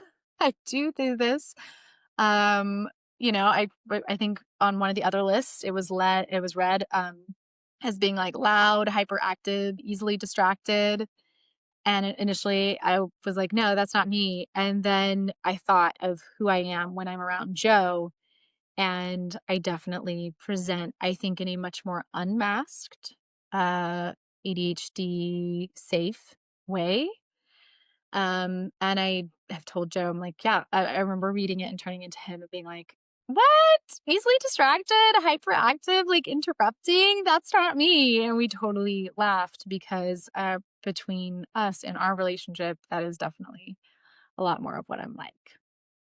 As far as that helping with medication, yeah, I do think medication has helped slow my brain down just a little bit more. I'll talk about that too a little bit later. Another trait is struggling with maintaining contact and closeness with friends and extended family. And I'm going to read this quote. It says, relationship maintenance is difficult because it involves consistent actions that are not as stimulating and engaging as one on one, face to face contact. This one I definitely relate to deeply. And that may, I would imagine that might surprise a lot of you that I struggle maintaining contact and closeness with friends and extended family, but this is definitely the case for me. And this has been another one of the top things that getting my ADHD diagnosis has helped immensely with my internalized shame and feeling guilty about it. Because I am somebody who often forgets to say happy birthday. I really I cringe at trying to send a text to somebody on their birthday, that is just my brain was like, "Ugh." I know that sounds so small, but it's like a no-go for me. Or becoming, distracted when I'm on the phone talking to them or forgetting to respond to their text messages or call them back a week late or never. And that can really make it difficult because in our society, that's kind of what we expect and what we think closeness is or how it should be given and received. So I've been super grateful, especially with my bestie, Quinn. Even before my ADHD diagnosis, this was something that she absolutely accepted and loved in me from the start. We tend to Voxer back and forth, and I will go through just different periods where, like, I'm Voxering a lot, and then periods where I am Voxering her not at all. And she doesn't take either one personally, especially when I'm not Voxering. She knows it's not a disconnection. It's just I'm in my world. I'm maybe a little overstimulated. I've got a lot of stuff going on. And she knows we'll connect when we do. Now, a comorbidity of this that I've really been fascinated with is called rejection sensitive dysphoria. Okay. And this is something, remember we talked about comorbidities, there's ADHD, and then there's also things that can kind of go along with ADHD. RSD is one of those. And it's characterized as, quote, intense emotional pain from perceived or actual rejection, criticism, or failure. And it's very common in ADHD due to brain differences in emotional processing, leading to overwhelming shame, sadness, or anger, and behaviors like people pleasing or social avoidance. And this is not an actual formal diagnosis, just like CPTSD is not a formal diagnosis, but it is a recognized pattern.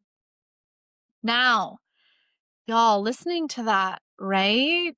Some of you may resonate with the rejection sensitive dysphoria. This I would not have realized prior to learning about the name, prior to the ADHD diagnosis, that I have as much as I do, but I really, really do. Um, I've definitely seen it crop up, when I've gotten comments about the podcast or when there's been difficulties with, someone I'm working with, maybe in the community or just, personal relationships. This is a really, really big one. It can make some of the smallest interactions of just like holding a healthy boundary or ending a friendship that's maybe no longer a good fit feel really, really excruciating. And in in the Radical Guide for Women with ADHD, they discuss that one of the most frequent coping devices that women with ADHD use to deal and to manage their ADHD is hiding. And I so appreciated them bringing this to the forefront because I do this a lot. So, um, when I start to get overwhelmed or I start to have lots of big feelings and I don't know how to explain them, or social interactions just aren't making sense, or I'm interpreting things, my brain definitely tends to make up stories when I'm around other people.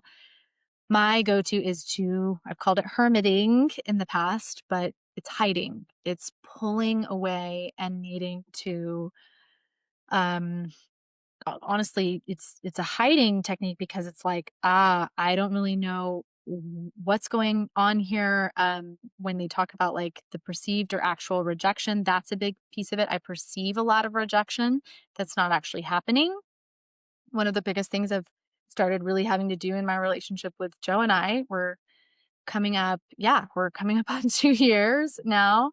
We're really getting into like more of the meat of, how do you build a long-term relationship with somebody when the honeymoon and all of the chemicals from that first year of just high romance start wearing off and you're really getting into the deeper foundational work. A huge skill that I've had to start using is being able to say to him, like, this is, hey, I need to vulnerably like check in with you. Is this what you're thinking? Is this how you're feeling? I'm telling myself this story. Brene Brown shares that in her Netflix special with her and her husband, where she's like, the story I'm telling myself is this. And so often the story that I'm telling myself about what he's thinking, it's based in a lot of shame. It's based in rejection from him. And it's very, very, very rarely at all true.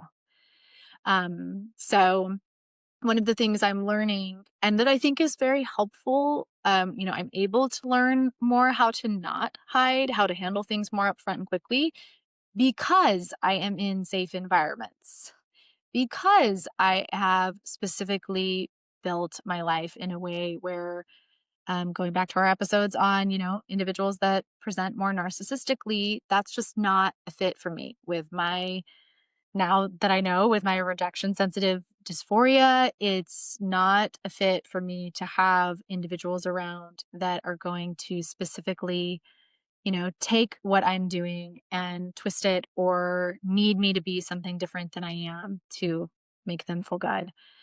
Um, and so that's been really, really big for me. And I would say for sure this has helped big time medication wise. Um, I look back now and last year, what I was going through with my oldest son, so painful because of the rejection sensitive dysphoria. I can't even imagine how things might have been different if I had been on medication and understood that I had ADHD last year. Like there was just so much conflict with my son because he was individuating, he was growing up, he was going through some difficult feelings. He's in his teenage years and he's saying things that just were landing like atomic bombs on my ADHD brain and on the rejection sensitive dysphoria. Like just so painful, leading to the most overwhelming shame, sadness. We would get into these conversations where at the end I would just completely collapse into so much shame and sadness. And, there was nothing really Joe could do. And we didn't understand at the time this is most likely what was happening. And an example that gives like such a memory that I had that is such a good example of this was earlier this year.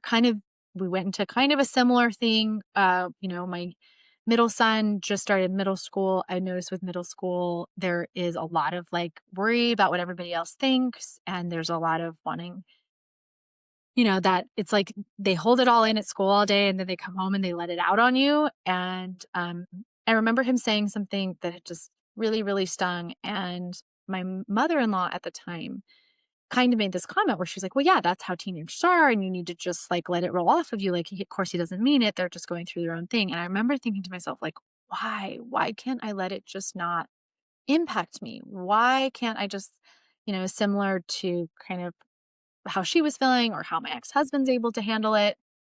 I just couldn't. It was like really, really impacting me so much more deeply. Like a comment about me or somebody's, uh, unhappy with me lands much louder and much heavier than it would for somebody without this. And the medication has been very, very, very helpful with this. I am so grateful to have support in this way because, especially in the parenting, this was one of the hardest pieces. My rejection sensitive dysphoria, it is it's like a death sentence as a parent of a teenager. It is the absolute fucking worst to have ADHD and rejection sensitive dysphoria with an individuating teenager that is not interested in your feelings or how you're, or being gentle or soft. Um, and they don't need to, right? They're children. That's like they're growing up, they're going through that. But I've been balancing that too. That's the other piece is, I'm here to teach them how to communicate those things nicely, but I couldn't when my brain was just completely fried out from the massive emotional pain from that perceived rejection from them. That has changed a lot with medication, and I'm seeing big improvements in my relationship with my children because, yeah, it's helping me to let them individuate without taking so much of their healthy individuation parts personally. And, it's one thing for somebody to say, don't take that personally. It's a whole different thing for you to have ADHD and your brain to just do it without you even wanting it to. Now, this ties into the next trait, which is that adults with ADHD have more negative self talk than those without the condition. And man, I think this is one of the biggest, like, learning ahead. Accepting the CPTSD 2 years ago was also one of the biggest shifts I've made in my life. It opened me to much more support, to being way more gentle with myself, to accepting and calling in a more securely attached partner, to holding much higher standards for myself in what I was going to let into my life, what I was going to spend my energy on. Um, and part of that CPTSD was learning about the inner critic, which Pete Walker talks about extensively. And so understanding this other added element of adults with ADHD having much more negative self-talk, um, has also just added to the softening around this inner voice. And big, big piece here is the medication, for sure. No matter how much uh, work I was doing with the CPTSD and managing emotional flashbacks and trying to, support myself as well as I could with those tools, the medication for my ADHD is making a huge difference. I can just feel it's like where the inner critic previously could just drag me into the room and just go the rounds with me, like it would just pull me into the ring and there was nothing I could do. Kind of what I was talking about earlier. The car just like getting off the road and just doing donuts. That's what it felt like. And now I have just space. It's like I can see at times, or I can even hear the inner critic in the other room, but I don't have it standing in front of my face, yelling at me nonstop in ways that I cannot seem to like get away from. And the scary thing previously, when I did not have medication for ADHD, was the more you try to get away from it, the louder it gets. And that was one of the things, like, very first week of taking medication that I noticed. I told Joe, I was like, wow, if this is what neurotypical people feel like, holy shit, this is a whole different world. And it gave me a ton of compassion for what I've built without medication and with the difficulty of having that voice so loud, just right there, just on top of me doggedly. And on the days where I definitely noticed like my symptoms kind of change with my cycle throughout the month, but on the days where I don't know, it's probably I'm learning more and more about hormones and how they affect ADHD. Probably on those days when my estrogen's really low, that voice would just hook in and be there all day long. And like I said, so much energy just spent to managing. It makes me think too of how a lot of the books I read over my journey, my journey with myself work and have been about becoming the watcher of your mind. I can do that a lot more now. Like the medication has helped there just be even the smallest pause between stimulus and reaction. I get more space there to kind of check in. I'm definitely more connected. I would say, like, a little bit more present and connected to my body instead of so trapped up in my head all of the time. Okay, we are cruising through this list, y'all. I'm hoping that this is giving you guys maybe some aha moments. The next trait that I've got is getting flooded or overwhelmed when your nervous system gets bombarded. So, this is something that's been helping. Yeah, medication has helped this a little bit, but also like if you bombard me enough, you bombard my brain fast enough, rapidly enough, I will absolutely have a like full system shutdown. And the example I have of this recently was we were playing this game with my boys. It's called Chameleon. And in the game, one person is the chameleon and everybody's trying to figure out who the chameleon is. So it's definitely a game based on like having to be sneaky and having to lie and having to pretend like you're not the chameleon and trying to figure out what the word is while everybody else doesn't figure out you're the chameleon. And in that game, towards the end, there was this just big moment with my son where I like couldn't keep track of reality. I was like really convinced that he was it, and he was really convincing me he wasn't, and we were all voting, but he also was kind of in his like worked up state, and it all culminated in this moment where it ended up like it was just a big like total brain overwhelm. And it turned out it was him, but he had totally convinced me he wasn't.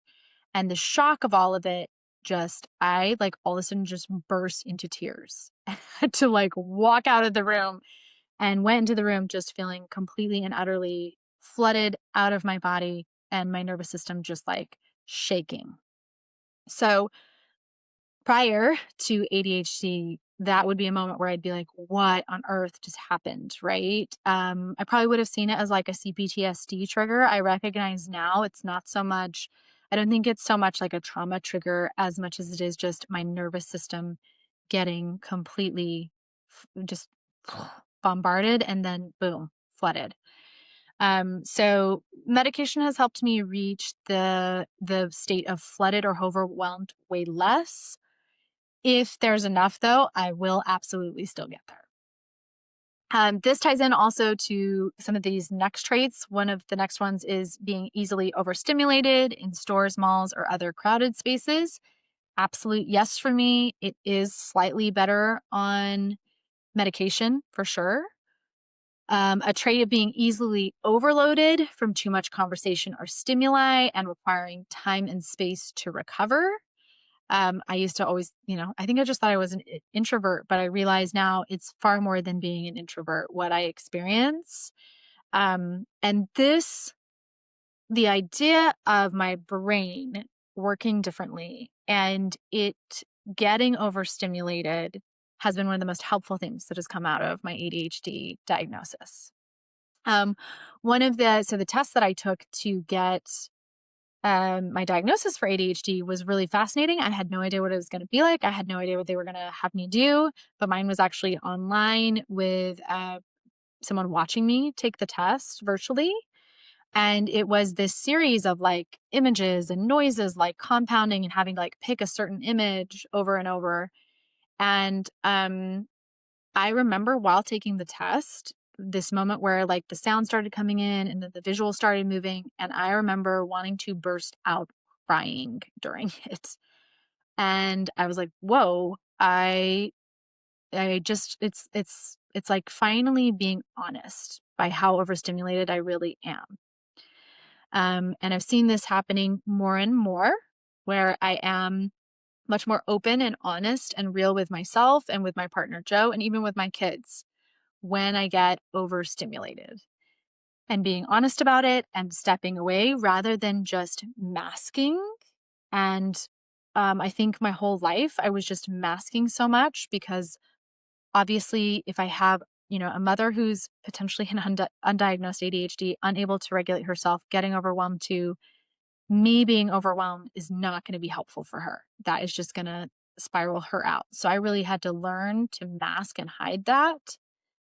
And I think I've noticed how much I've done that through needing like a lot of things to be in my control to feel regulated and safe, and spending a lot of my life honestly pretty disassociated because I will get overstimulated. I won't know that I'm overstimulated. And then I'll just kind of robotically keep masking and showing up and presenting as neurotypical, even though underneath I'm feeling really overwhelmed. So the diagnosis and the medication have been honestly deeply life-changing for me in helping me go, nope, I am not going to, when I am overstimulated, try to mask and present for everybody else like I'm not. It has made me take an even higher level of like what I'm willing to put myself through. So last summer, I took all of my kids to Vegas. I think I've talked on the podcast about what a absolute shit show it was for me, nervous system wise, coming back for it. regulation wise.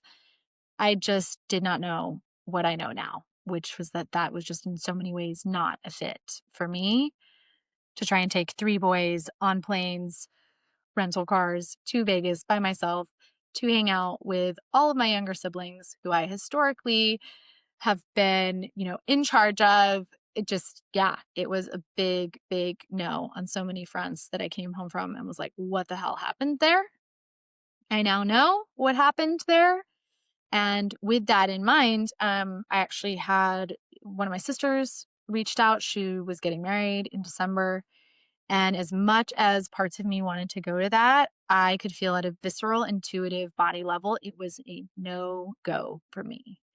And I'm actually so proud. It was one of the hardest things I've done to reach out to her and just vulnerably explain where I'm at, my recent diagnosis. At the time, I was still figuring out like medication, I was still dealing with side effects from it. I mean, I'm only 3 to 4 months into taking medication. So I'm still in that process and just saying, I love you and this is what I need to do for me. And I am so, so grateful I did. That's a perfect example of taking better care of me now that I know more about myself. Um, yeah. And I, I think with this whole overstimulation piece, it's helped so much with releasing a lot of my shame and I think the self stigmas I have built around feeling so ashamed when I would have these big emotional like overload, walk away, crying, freaking out. I mean, a year ago it was even worse. It was like, yelling, getting upset, just really just and I look back now and I can see how much it was not that I was truly like angry or upset as much as I was absolutely just overstimulated and like an animal in a cage almost fighting, just freaking out from the overstimulation. So that has been very, very big, both diagnosis wise and then medication wise. Medication definitely helps me to not reach levels of just complete and utter, like, overstimulated, done for the day, I'm not gonna be able to come back kind of levels. Now, the next trait I have on the list is regulation of alertness. So the way I think of this is, I guess more neurotypical or neurotypical people, their brain is able to regulate how alert they are and how non-alert they are. That is not how my brain works. My brain is almost always sensing everybody and everything. The way I describe this is like I feel like I have on days where I'm just taking in a lot of material, I will have probably 30 to 50 tabs open on my brain. And it's very difficult once I'm at a high level of alertness to bring it back down. And even with the alertness, it's like my brain's tracking all of it. So I recently with my ADHD diagnosis, I started to notice this whole like, wow, I seem to have all of these tabs open at times and I noticed how if I watch social media and I'm scrolling, each video I'm watching is opening up another tab in my brain that my brain will then in the background be tracking. Because later on in the day, I will have something be said and my brain will go attach it to a reel that I saw later that day. And it was a big aha moment for me of, whoa, I got to be really conscientious on days that I'm looking at social media or scrolling because my brain struggles regulating what is important, what I need to be alert about, and what I don't. Um, I will say that this has been helped with medication. Definitely, like being able to just turn down how much I am sensing everything and everybody. Not so much, if I open myself to specifically watching videos and things, those are going to open up tabs, but I'm definitely not as just like a sponge soaking up everybody. Next trait is working memory abilities. So these can sometimes be impaired in those of us with ADHD. And this is where you can like recall, a sequence of things out to a certain point. And we actually played a game. We just recently got a game for Christmas called Coyote. I'd be so interested for those of you on Substack. comment in the comments if you played this game before. I'd never heard of it. We started playing it, and I swear, y'all, I think it is an unintentional like secret test for ADHD. It at least is a test for working memory abilities, because as I was reading up on this, I realized, oh, that game is built on your working memory test. And it's all these cards that get put out, and everybody's doing like a different action, and you're going around the circle, playing your different action, and then you're adding in different ones, and you're trying to keep track of all of it as you go. And no joke, y'all, I could like have it up until a certain point, and then there was just a point where I could feel it. My brain would be like, we're overloaded. And it would come to my part in the sequence, and I would be focusing so hard, like, yes, I know I'm going to do it. And it would literally just be like a blank space. And I would just sit there, and everybody would laugh and look at me, and I'd be like, yeah, I'm pretty sure this is ADHD, because it just felt so different. Plus, I noticed it in a few other people in my family that I was like, I wonder.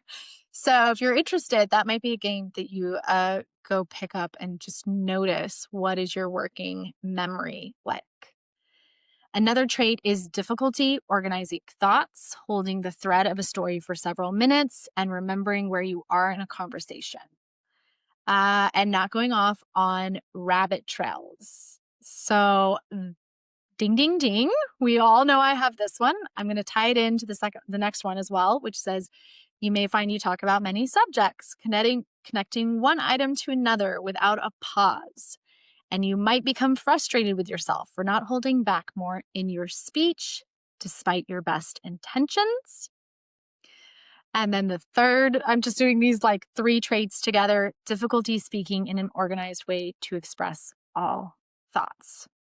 So these ones, y'all, can we all just have like a beautiful collective sigh of relief of like, yes, we know this. Everybody on the podcast knows this.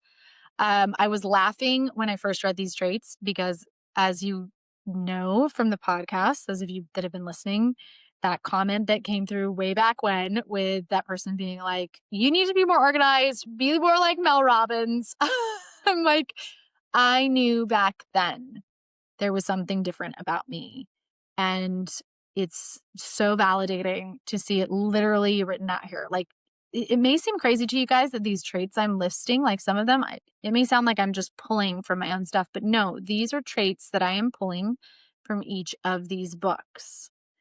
So biggest place that this shows up for me is the podcast, for sure. You guys know I go down rabbit holes all the time. I talk about many different subjects. I think this episode is a credible example of that, connecting one subject to the next one. And where the diagnosis of ADHD has helped me a ton is letting go of some of that frustration around judging myself for this way of communicating, of believing I need to fit into a different standard, or the way I convey information. Uh, it isn't good. I've just kind of landed in the space of like, yeah, it's me. I got ADHD. This is what it does. And with that said, I have definitely noticed with medication, my thoughts and my ability to kind of slow up, focus in, and direct more of where my thoughts are going and make them more cohesive. Especially, it's difficult for me on the podcast with y'all, but when I'm writing is where it really starts to flow. And I think that's because writing allows for a more slowed down format, which helps with the overstimulation. Sometimes the podcast I'm recording, I am reading off of my script. I'm also like thinking and adding in things as they come in. It's a lot of stimulation for me recording the podcast. But I am noticing with medication, and I think it'll be interesting to see the work that comes out of me this next year as I embrace even more of my ADHD diagnosis and start working with different strategies to see what becomes possible with expressing my thoughts. And a lot of my ideas, um, I've had so much beautiful work that I've shared on the podcast, but Quinn and I were talking a couple weeks ago about how I don't really have like a breadth of work like a library, or condense specific materials. And that's something that I feel more drawn to and more able to do this year with the help of the medication. So we'll see. We'll see how that goes. Next trait is activation and initiation of tasks. This one we talked about earlier. This is that struggling ADHD brains handle dopamine differently. And so we can really struggle with activating and initiating the tasks that we want to do. Oh my God, y'all. This one I feel acutely. Have definitely experienced this.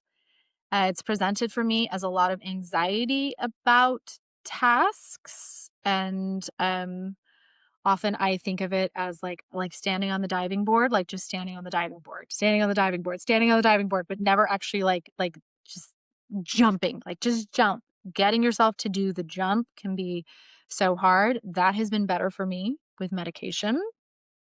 Um, the next trait is focus and sustained attention, which I think ties in, right? To like, not only do we struggle activating and initiating, but then we can struggle with focus and sustained attention. This one tracks for me as well. I really struggle around tasks that I'm not interested in. And that was actually one of the things I liked with Tracy Otsuka in her book. She actually, kind of leans into the whole, yeah, you struggle with dopamine. So, like, let's find ways to make things interesting, to engage yourself, to get you to be invested in this. And she actually says it was like, do things that spike your dopamine. And I'd never this this whole understanding of the brain chemistry piece of ADHD and actually understanding that I have neurotransmitters that work differently in my brain and accept, uptake and intake of different drugs, dopamine and other chemicals in the brain has been really, really big for letting me let go of a lot of the judgment around just, especially when we come from a patriarchal world that like teaches us, we should be on a man's like hormonal cycle. Like, yeah, every day you should be able to get up and do all the things. This is just another layer of that getting released for me. And I've noticed, I when it comes to stuff though that I am really interested in, I can get totally locked in and in.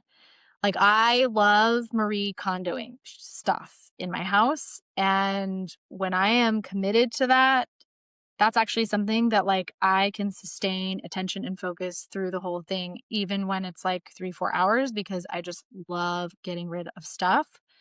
Um, or when I'm doing something with work, I can go without food or forget to pee because I'm just so in what I'm doing. That's the whole also losing track of time, and something that I think is going to take an hour, going to take 5 hours.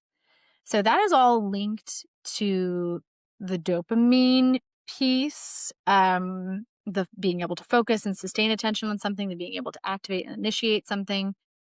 And this was another thing that was helpful for me in learning about the dopamine piece is that when you're looking, if you have an ADHD brain and your brain is looking for that dopamine hit, it wants to feel good.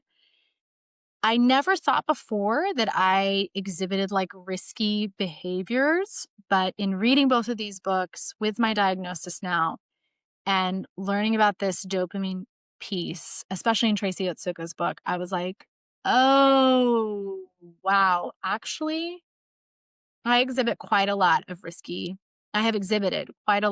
behaviors. And if you think about it, looking back, like getting divorced with no career, having all I had was being a stay-at-home mom, trying to start my own business, just on my own. I did not have a mentor, besides like the school that I was going to. I didn't have anybody individually mentoring me. I look back at some of my dating experiences. I'm like, yeah, there's some risky behavior there. Um, so all of that has helped me be more aware that I am drawn to risky behavior. I look back, I'm like, oh yeah, going to Burning Man, like with only like getting invited a month before and just fucking going. Like that's all tracking in this realm here, this kind of area of the ADHD piece that I think of as like the activation, initiation, and being able to stay focused and sustain attention piece. Um, but this is, I am noticing it is leveling out more on the medication. And I'm still early in the process, right? With living with an ADHD diagnosis, having medication. So one of the things I wanted to mention is I am noticing what I think I would describe as like an acclimation process. Which I'm not entirely sure. Like the jury's definitely still out on this because I was noticing this at the end of these last 2 weeks of Christmas break. And it's never a good idea for me to be like taking data during such a big variant in our normal lives and our schedule, especially like having my kids at home with us for like 8 or 9 days. And then us being, just the two of us, but we're coming off of that. But I did notice this last weekend actually, while I was on my period, just noticing like, whoa, feeling this like restlessness and this kind of why am I not feeling more? Why am I not feeling connected? Why am I not feeling like deeply in love with my life? And I'm not sure yet if this may be that like I've just been very hooked on the like high highs and low swings of what it's been like to be me without ADHD support really, and maybe thinking that that's what it meant to be alive. And that now this more steady, that's the word that's been coming through for me lately, is life feels a lot more steady. And so I'm getting to see what that's like feeling where I'm not getting those big swings as much. And yeah, there's been a part of me that was like, I said to Joe the other day, I was like, wait, mm, is this just life? Like, is this just what life's going to be like? And I'm going to keep an eye on this piece because like I said, it's coming off of 2 weeks with the kids. And also, 2025 was just quite a year for all of us. I know I don't think it's just me coming off of last year and feeling a little bit like, is this the new normal? Is this what we have? I think there's so much, that's up in the air for many of us looking forward. But that is something I wanted to mention here because, and it's also something I'm going to bring up with my psychiatrist and with my therapist of it maybe being a side effect of the medication. And so that's one of the beauties of also being on this journey is I am still in a like evolving, growing process with this experience with my medication. And that's something I really wanted to make sure and highlight on this episode to remind you all like, I'm still very new to this. This is just with a diagnosis in the last 4 months and medication over the last 4 months. So, it's definitely something that I'm going to keep expounding on and hopefully bringing to the podcast as I learn more and more about it. Now, we're getting down to the last few traits. One of the final ones is effort and processing speed. So I think of this one of just like, I had to work so hard previously uh, with that whole, like a normal schedule just feels fatiguing. And I definitely feel like the edge has been taken off of this with the medication. And I do think that's because the medication is helping. It's you can just see now how like all of it is really interconnecting through the medication, in that the medication helping with less of the masking, less of the trying to present normally, less of the constantly managing the inner critic, is allowing for all of that effort and processing speed that normally was just feeling like, oh, it was taking so much to be a little bit easier. And I do think a big piece of that is that I have more energy to give to effort and processing because it's not being spent on so much of the masking, even when the masking was just me masking from myself. Next trait is hyperactivity with thoughts. So, this is a tendency to ruminate, to overthink, to catastrophize. I really, really think of this one often when I notice this just at a level that's like above and beyond for women that I'm coaching with. And for sure, this is one of my biggest traits. I think this was a huge, I don't think, I really believe like deeply that this was one of my mother's biggest, most difficult pieces of her undiagnosed ADHD.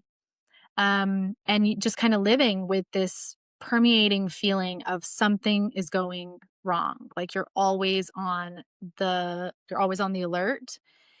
And I've often described this to Joe as like, what this feels like was I would lose the thread of life. Like I'm just so everything coming in is so important and I'm so alert about it that I'm losing the thread of like, we're doing okay. Life is good. I'm a good person. Nothing's going wrong.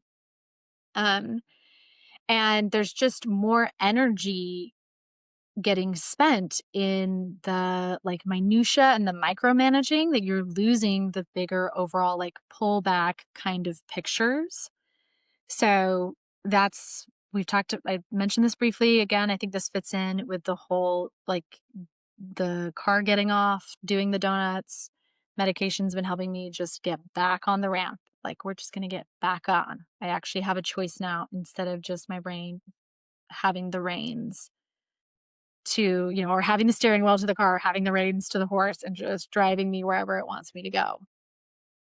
Now, I want to talk about emotional regulation. And this is one of the final pieces that I think is so big for me in understanding my ADHD. Emotional regulation was something, I mean, I had so many tools for emotional regulation, y'all. I would say I've done a ton of work, learned a lot of techniques, probably one of the best resourced emotional regulating tool people you would know. This is what I do. This is what I teach. And yet, baseline level emotional regulation was still super, really just difficult for me. So one of the traits that people with ADHD struggle with is emotional regulation. Another trait similar to this would be the self-regulation of behaviors. So, not only being able to emotionally regulate, but then also being to regulate the behaviors that are coming out of that emotional regulation. And a comorbidity of these two traits can be something called emotional distress syndrome, EDS, which is, quote, a chronic state of emotional stress directly related to the struggle to live life with ADHD. A stress that breaks down emotional tolerance, stamina, and the ability to maintain a strong sense of well being and spiritual health. So I think I was reaching that state of emotional distress syndrome last year. I think, um, when it says it's directly related to the struggle to live life with ADHD, I think there was so much um, just extra energy unconsciously going to me living with something that I didn't understand and to trying to manage that black box and all the things coming out of it that I didn't understand. And that takes a massive toll on you. I now see how much masking from my own self was a level of stress that I had no words to understand, couldn't even like compute, but I was seeing the results of it, right? When they talk about like decreased stamina, decrease in your ability to maintain a strong sense of well being and spiritual health, like it breaking you down. That's what I was experiencing this last year. And the root of that, for sure, when I look at last year and where I was landing, was like lack of emotional regulation. And from that, it rippling out into me not being able to self-regulate my behaviors coming out of all of that dysregulation. This has been like night and day for me with medication.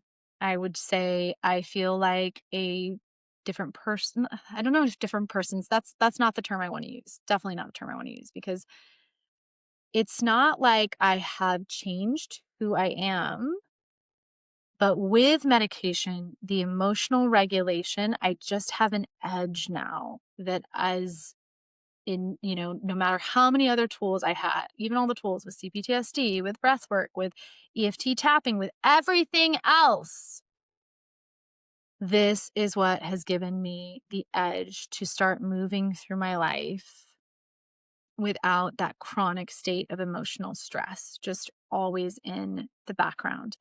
It's something I can feel like I think that was a lot of what this last weekend was. But like I was just saying, where I said to Joe, like, is this what it is? Is life just steady? And that's because I've just lived in such a state of that chronic emotional stress for so long that the medication now is helping a lot with us just, not constantly being in that chronic stress and then like in these like freak out, everything explodes, and then, recovering from that until the next one comes around. So this was for me, I would say, even with all the tools I have, all the knowledge I have, which is extensive, I'm a coach. This is what I do for a living. It doesn't matter if you have ADHD. That is just a level of brain chemistry that, for me, no matter those tools were not the right tools for that specific piece, and medication has been the tool for me that has helped with that. Now, the final part of this list that I want to share with you all. Oh my God, I just so if you have gotten to this point, I am so proud of you. This really, as I've been, giving this episode to all of you, I've just felt like this is such like a huge labor of love for me. Uh, because you guys know this about me. This is why I started my work with women with considering divorce. This is why I'm a coach, because I know how awful it feels to walk the path of confusion and making one of the hardest decisions and going through some of the hardest things in your life, like on your own. Um, and wanting to be a resource and a place where women, in the future have somebody in their corner. They know, Britta gets me. This episode too, though, has been a huge piece of that as well. Taking this much time to walk you guys through each and every trait is specifically so that hopefully women, whether that's you listening to this episode or a woman you send this to, a friend of yours, a sister, perhaps a mother or your children, that we all become more educated on this and are able to help those around us, that may be suffering like I was last year. And specifically women, this is the last piece on these traits, this list of traits that I've been wanting to share is these three comorbidities that specifically affect women with ADHD. And those are postpartum depression, PMDD, which is premenstrual dysphoric disorder. And I guess the third one, isn't a specific comorbidity, but it is something to be aware of that if you have undiagnosed ADHD, when you go through perimenopause, you may see your ADHD symptoms increase. So I just want to talk through each one of these a little bit. So for women with ADHD, they have a 5-fold higher chance of postpartum depression and anxiety. Y'all, my postpartum depression after each of my children was so painful. And with each one, it got worse. And I now knowing about my ADHD and knowing this little statistic, uh, cannot help but just feel so much compassion for me back then. I was so confused, so hurting, so much shame around what was happening to me. Also, just looking back at like my pregnancies, because Tracy Otsuka talks about this, that estrogen is really helpful for women with ADHD. It's definitely connected to symptoms that we have. And so I look back at my pregnancies, all of my pregnancies were like really, really mental health wise so rough. And yeah, I mean, of course, I can't help. I'm not. I don't regret it, and there's obviously nothing I can do about it. But I can't help but think like, what would have been different if I had known about ADHD at that time and had support. Um, Now, premenstrual dysphoric disorder, this is where you have more severe PMS symptoms, such as amplified mood swings, depression, anxiety, overwhelm, and restlessness and impulsivity that all increase. And for women with ADHD, 40% of them may experience this. I have always been someone, um, not that I was very aware of it previously, but I would say in the last 5 to 6 years, as I've gotten divorced and paid much better attention to me and my body, I definitely have, big swings in my mental health, in what I now understand are a lot of my ADHD traits and symptoms as I go through my menstrual cycle throughout the month. So, one of the things that was happening this last weekend when I was like all meow, meow, meow, meow with Joe about like, is this how life is now? I had to keep reminding myself, and I'm reminding myself even now as I was like, what was that? I happened to be on my period, and that's when my hormones are at their absolute lowest. And I have noticed as I've tracked my period and watched myself, that is usually a period of time right before my period to during my period where I can tend to have a lot of these symptoms come back up: depression, feelings of restlessness, feelings of just like, oh, I just don't feel good in my body. I said it to Joe. I had like 2 full days where I was like, I am so cranky. I am just like, like, I just don't want to be. It was kind of like, I don't know what it is. I don't know what it is about me. And I'm learning more and more. I'm hoping that that's something I'll develop with time. Instead of this, I don't know what it is. Like, no, no, no. You do know what it is. Like, you're on your period. You have ADHD. This is probably premenstrual dysphoric disorder, and it will ease as your hormones come back up. And there's nothing going wrong, and we've got you. Those are some of the strategies that I'm going to hopefully bring more of into my life with that compassionate focus around all of this. And as I was researching, specifically like, okay, perimenopause and ADHD, how are they related? I read that, this is why there is a trend of women being diagnosed with ADHD during perimenopause. And that's specifically because perimenopause, your estrogen levels start fluctuating very significantly. And when they do, that is what worsens those cognitive and emotional symptoms, the executive dysfunction, the poor focus, the irritability, the brain fog, and it can make your pre-existing or subtle ADHD more undeniable and unmanageable, right? It's like it was already here, but now without that estrogen, oh, now we're down here. And they said that the overlap tends to lead to these like first time diagnoses happening in midlife when your hormone shifting mimics or exacerbates the ADHD traits that you have, and ultimately is just revealing a lifelong struggle that you have previously masked. And that is really, I think, the biggest. I think that's why I started all of this off with bringing up the masking and the creating up of the false self, because that has been one of the biggest, in the short bit that I have been understanding ADHD and just diving headfirst into all of it and seeing it in myself and analyzing it in myself. Um, that has been the biggest takeaway from me, is being able to be way more compassionate with myself. Now, when stuff comes up related to this lifelong struggle, that's been previously masked, even from myself, instead of being angry and harsh with myself or critical, I am able to come much more gentle to the table and be like, "Oh yeah, I've got ADHD. That's right." And with that, what strategies can we bring into play? I just did this last week where I had a whole bunch of tasks that I did not want to do. I was like dreading it. I could feel the dread.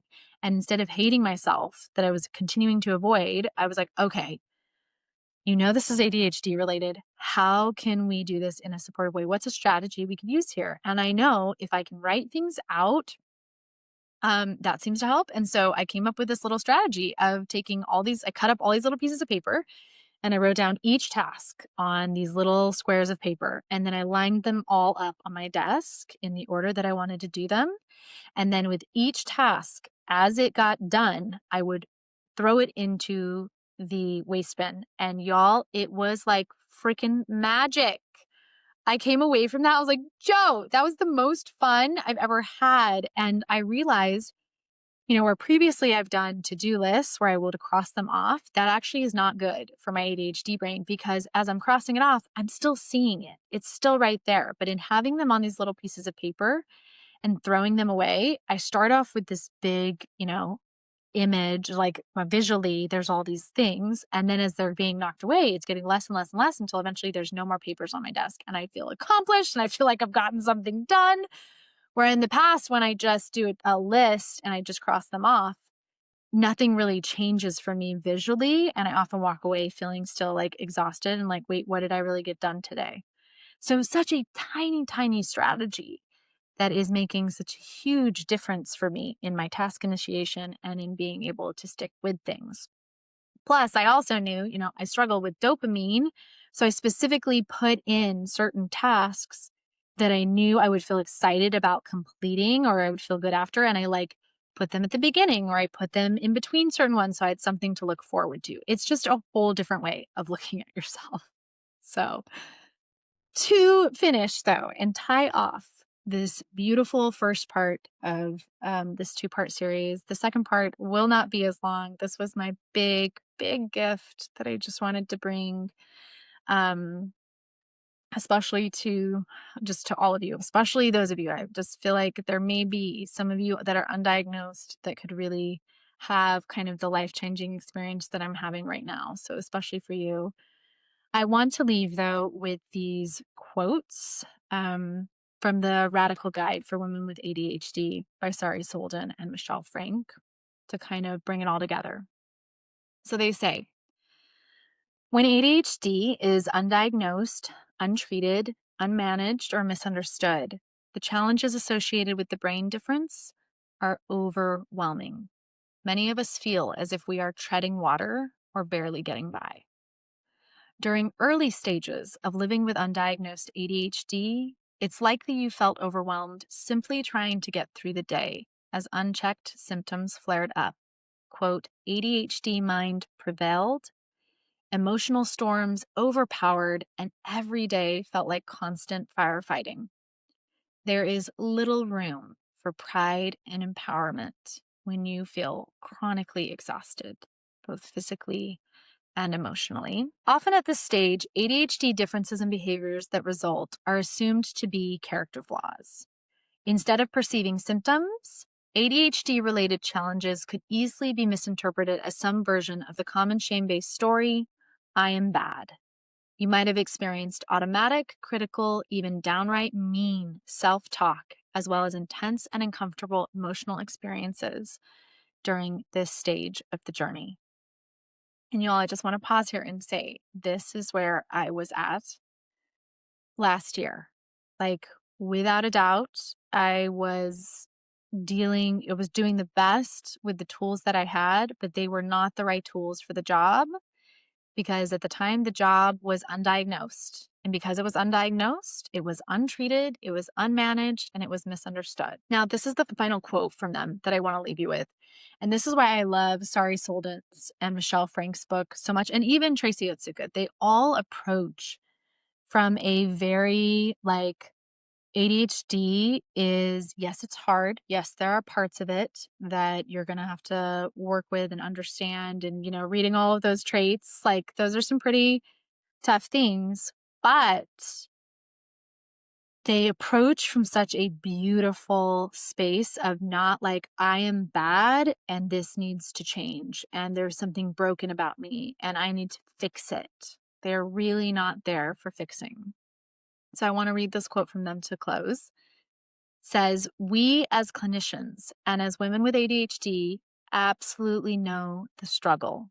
And we have found that colluding with the desire to fundamentally fix yourself, your life, and your brain is incredibly harmful to the process of ultimately finding the peace and joy you most desire. In fact, the goal of repair and replace can completely sabotage your attempts to better manage your ADHD symptoms. So, though it may initially make you feel a bit uncomfortable, trust us when we say that trying to fix yourself never works. Instead, consider that you could stop trying so hard and drop the struggle instead." I wanted to end this first episode with that quote because most of all, I think there's a lot of us that would feel, I could see like reservations around getting a diagnosis. If you're coming to it from, this is a problem, now I have it, and now I need to fix it. And I want to unequivocally be clear that that is not how I'm approaching my ADHD. That is not how either of these books approach ADHD. And this is another reason why I just feel this is such an important episode in my podcast, going out to all of the women listening to my work, because when we are working in the, I hate this term, but the self help realm, we can get into this way of thinking, one day we're going to arrive, that we just need to fix ourselves, and then we're going to fix our life, and then we're going to fix our brain. And once we have everything fixed, we're going to live in this healing fantasy where we're no longer ourselves, and we are able to have that perfectionistic us that we've always been wanting, and finally life will come together. And I learned 2 years ago, one of the most powerful things I did was when I read Pete Walker and he said, CPTSD is not something you heal from. You will have it the rest of your life. And when I finally accepted, like, okay, this is not something I'm going to get rid of, this is a part of what I get to live with. And I took that not as a death sentence, but as a door to walk through into a different world, a world where instead of hiding that I have CPTSD, I, on my very first date with my partner, my now partner, Joe, at the time, I think it was our second date, I like straight up had a emotional flashback and went through it with him. Told him, like, I have CPTSD. I'm in an emotional flashback. I need to slow down. I need to just chill for a second. I need this. I need that. I spoke my needs. And where that has led me is the last 2 years of having a partner that deeply understands CPTSD and completely supports and is right by me in that process. And I do the same for him.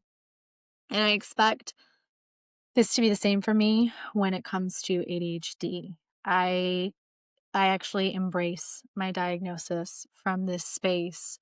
And in the next episode, I'm very excited to really get to read kind of the end, the closing, beautiful comments from, they have this closing letter at the end of their book, Sari Solden and Michelle Frank, that I will read to all of you, that will just convey so gorgeously like what these women have been teaching me about what it's like to live a life with ADHD.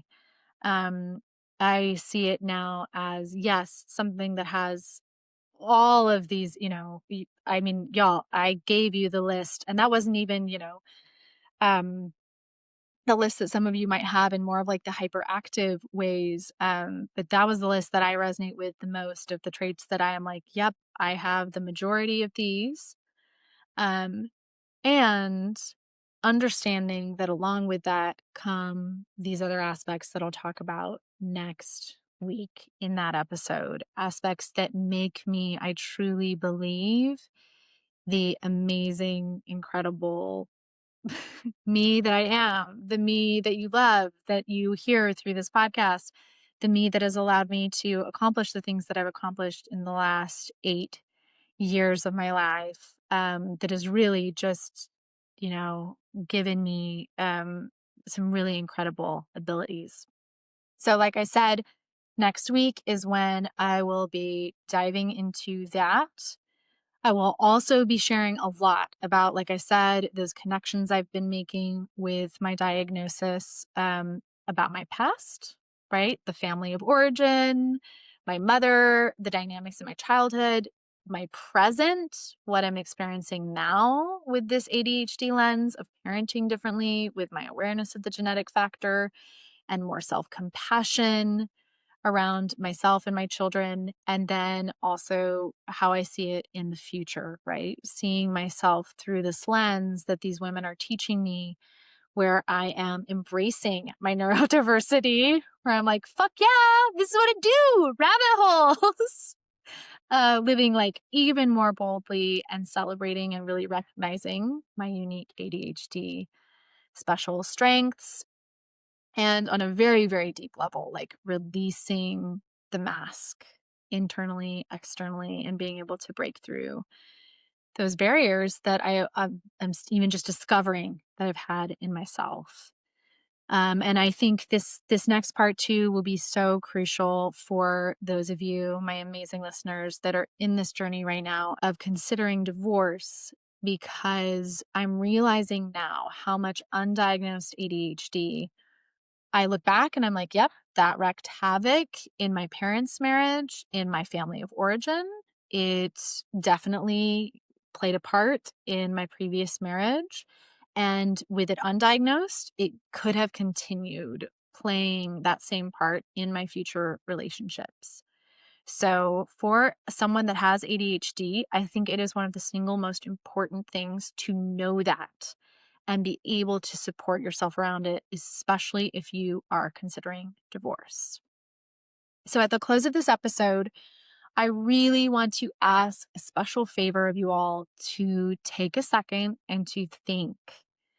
Just maybe intuitively check in with someone you know, a woman that you know and love that might be interested in this, that might be, especially in that quote I was just reading, right? Going through her life, you know, assuming that these are character flaws, assuming that she is deep down bad or broken, and it really just might be undiagnosed ADHD. And she may not be able to hear that or understand that in any other way than through this episode. Um, and some of the resources that I'm going to provide here, right? I'm so excited to link to that other. Obviously, I'm new to the ADHD world, and there are amazing resources out there, including that podcast we're going to link in these books. I know one of my gifts is being able to share my personal experiences in a way and speak about them in a way that often allows other people to make sense of themselves more easily through my experiences and my language. So I want this episode especially to be shared, to reach out to other women, other people that you know that are in need of hearing it talked about in these specific ways. Also, we are in the new year, my loves, and I really wanted, before closing out this episode, to reach out to those of you that may feel like you have been just hanging on through the holidays. I know kind of like November, December, if you are in the process of considering divorce, that can be the time period where you are just like trying to grin and bear it. So if that was you, I want to remind you that I have a super safe space for you to land in my 90-minute Get Unstuck and Empowered sessions.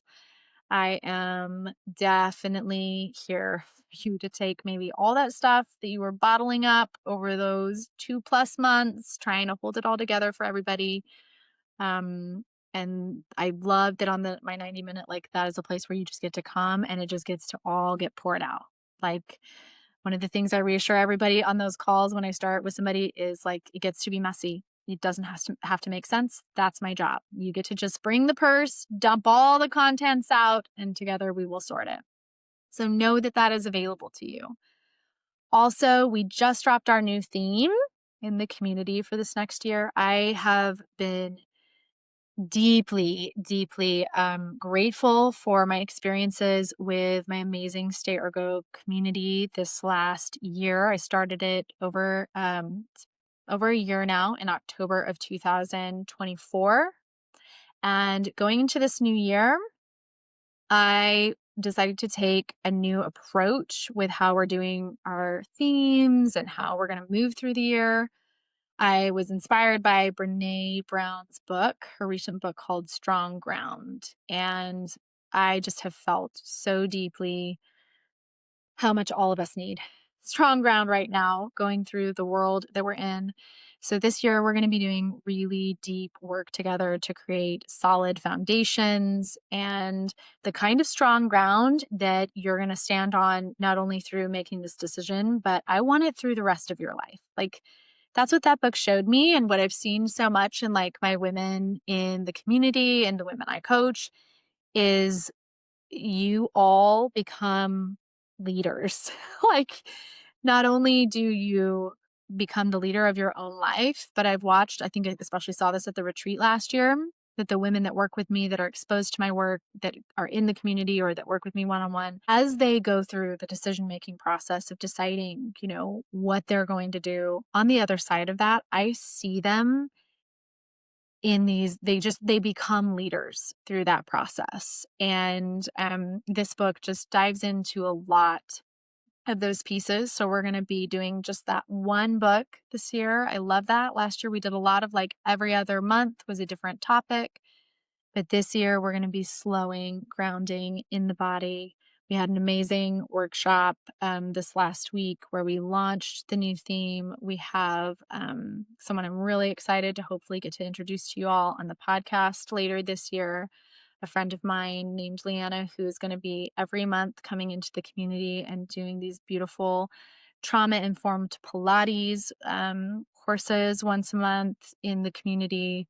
So we're really slowing down a bit in the community. There's going to be so much change in the world. And I was telling my women that we slow down to speed up. So the community will be a place of deep connection, deep conversations that will allow you to slow down so that the rest of your life in the areas you most want can speed up. And if that's speaking to you, the easiest way to do that is to text Stay or Go Community, all one word, to 33777.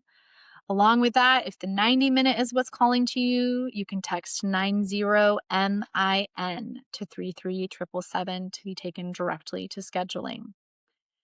And this is my final part to this episode.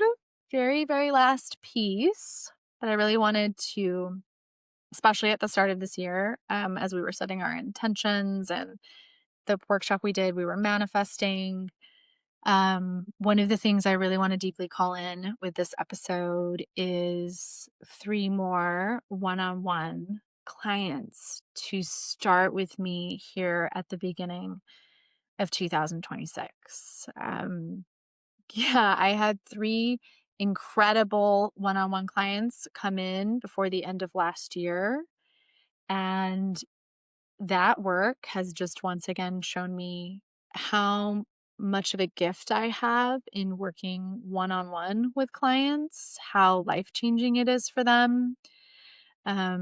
Just the depth of what we're able to do together, the strength of the secure attachment that happens in that coaching container with me, and how dramatically life-changing it can be. So I'm very, very excited to like verbally place that here and put that out into the world. And I am very excited to get to meet whoever the universe is sending my way. I have also another review up on my website. If you have been considering the one-on-one coaching, go look over at the deep dive.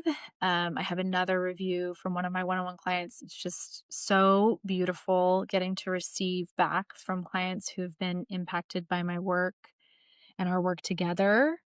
And so putting that next one up was just really beautiful this last month, receiving that from one of my previous clients and the love and the devotion she put into that review. So there's another review up there to read and to get a feel of what it's like to work with me one-on-one.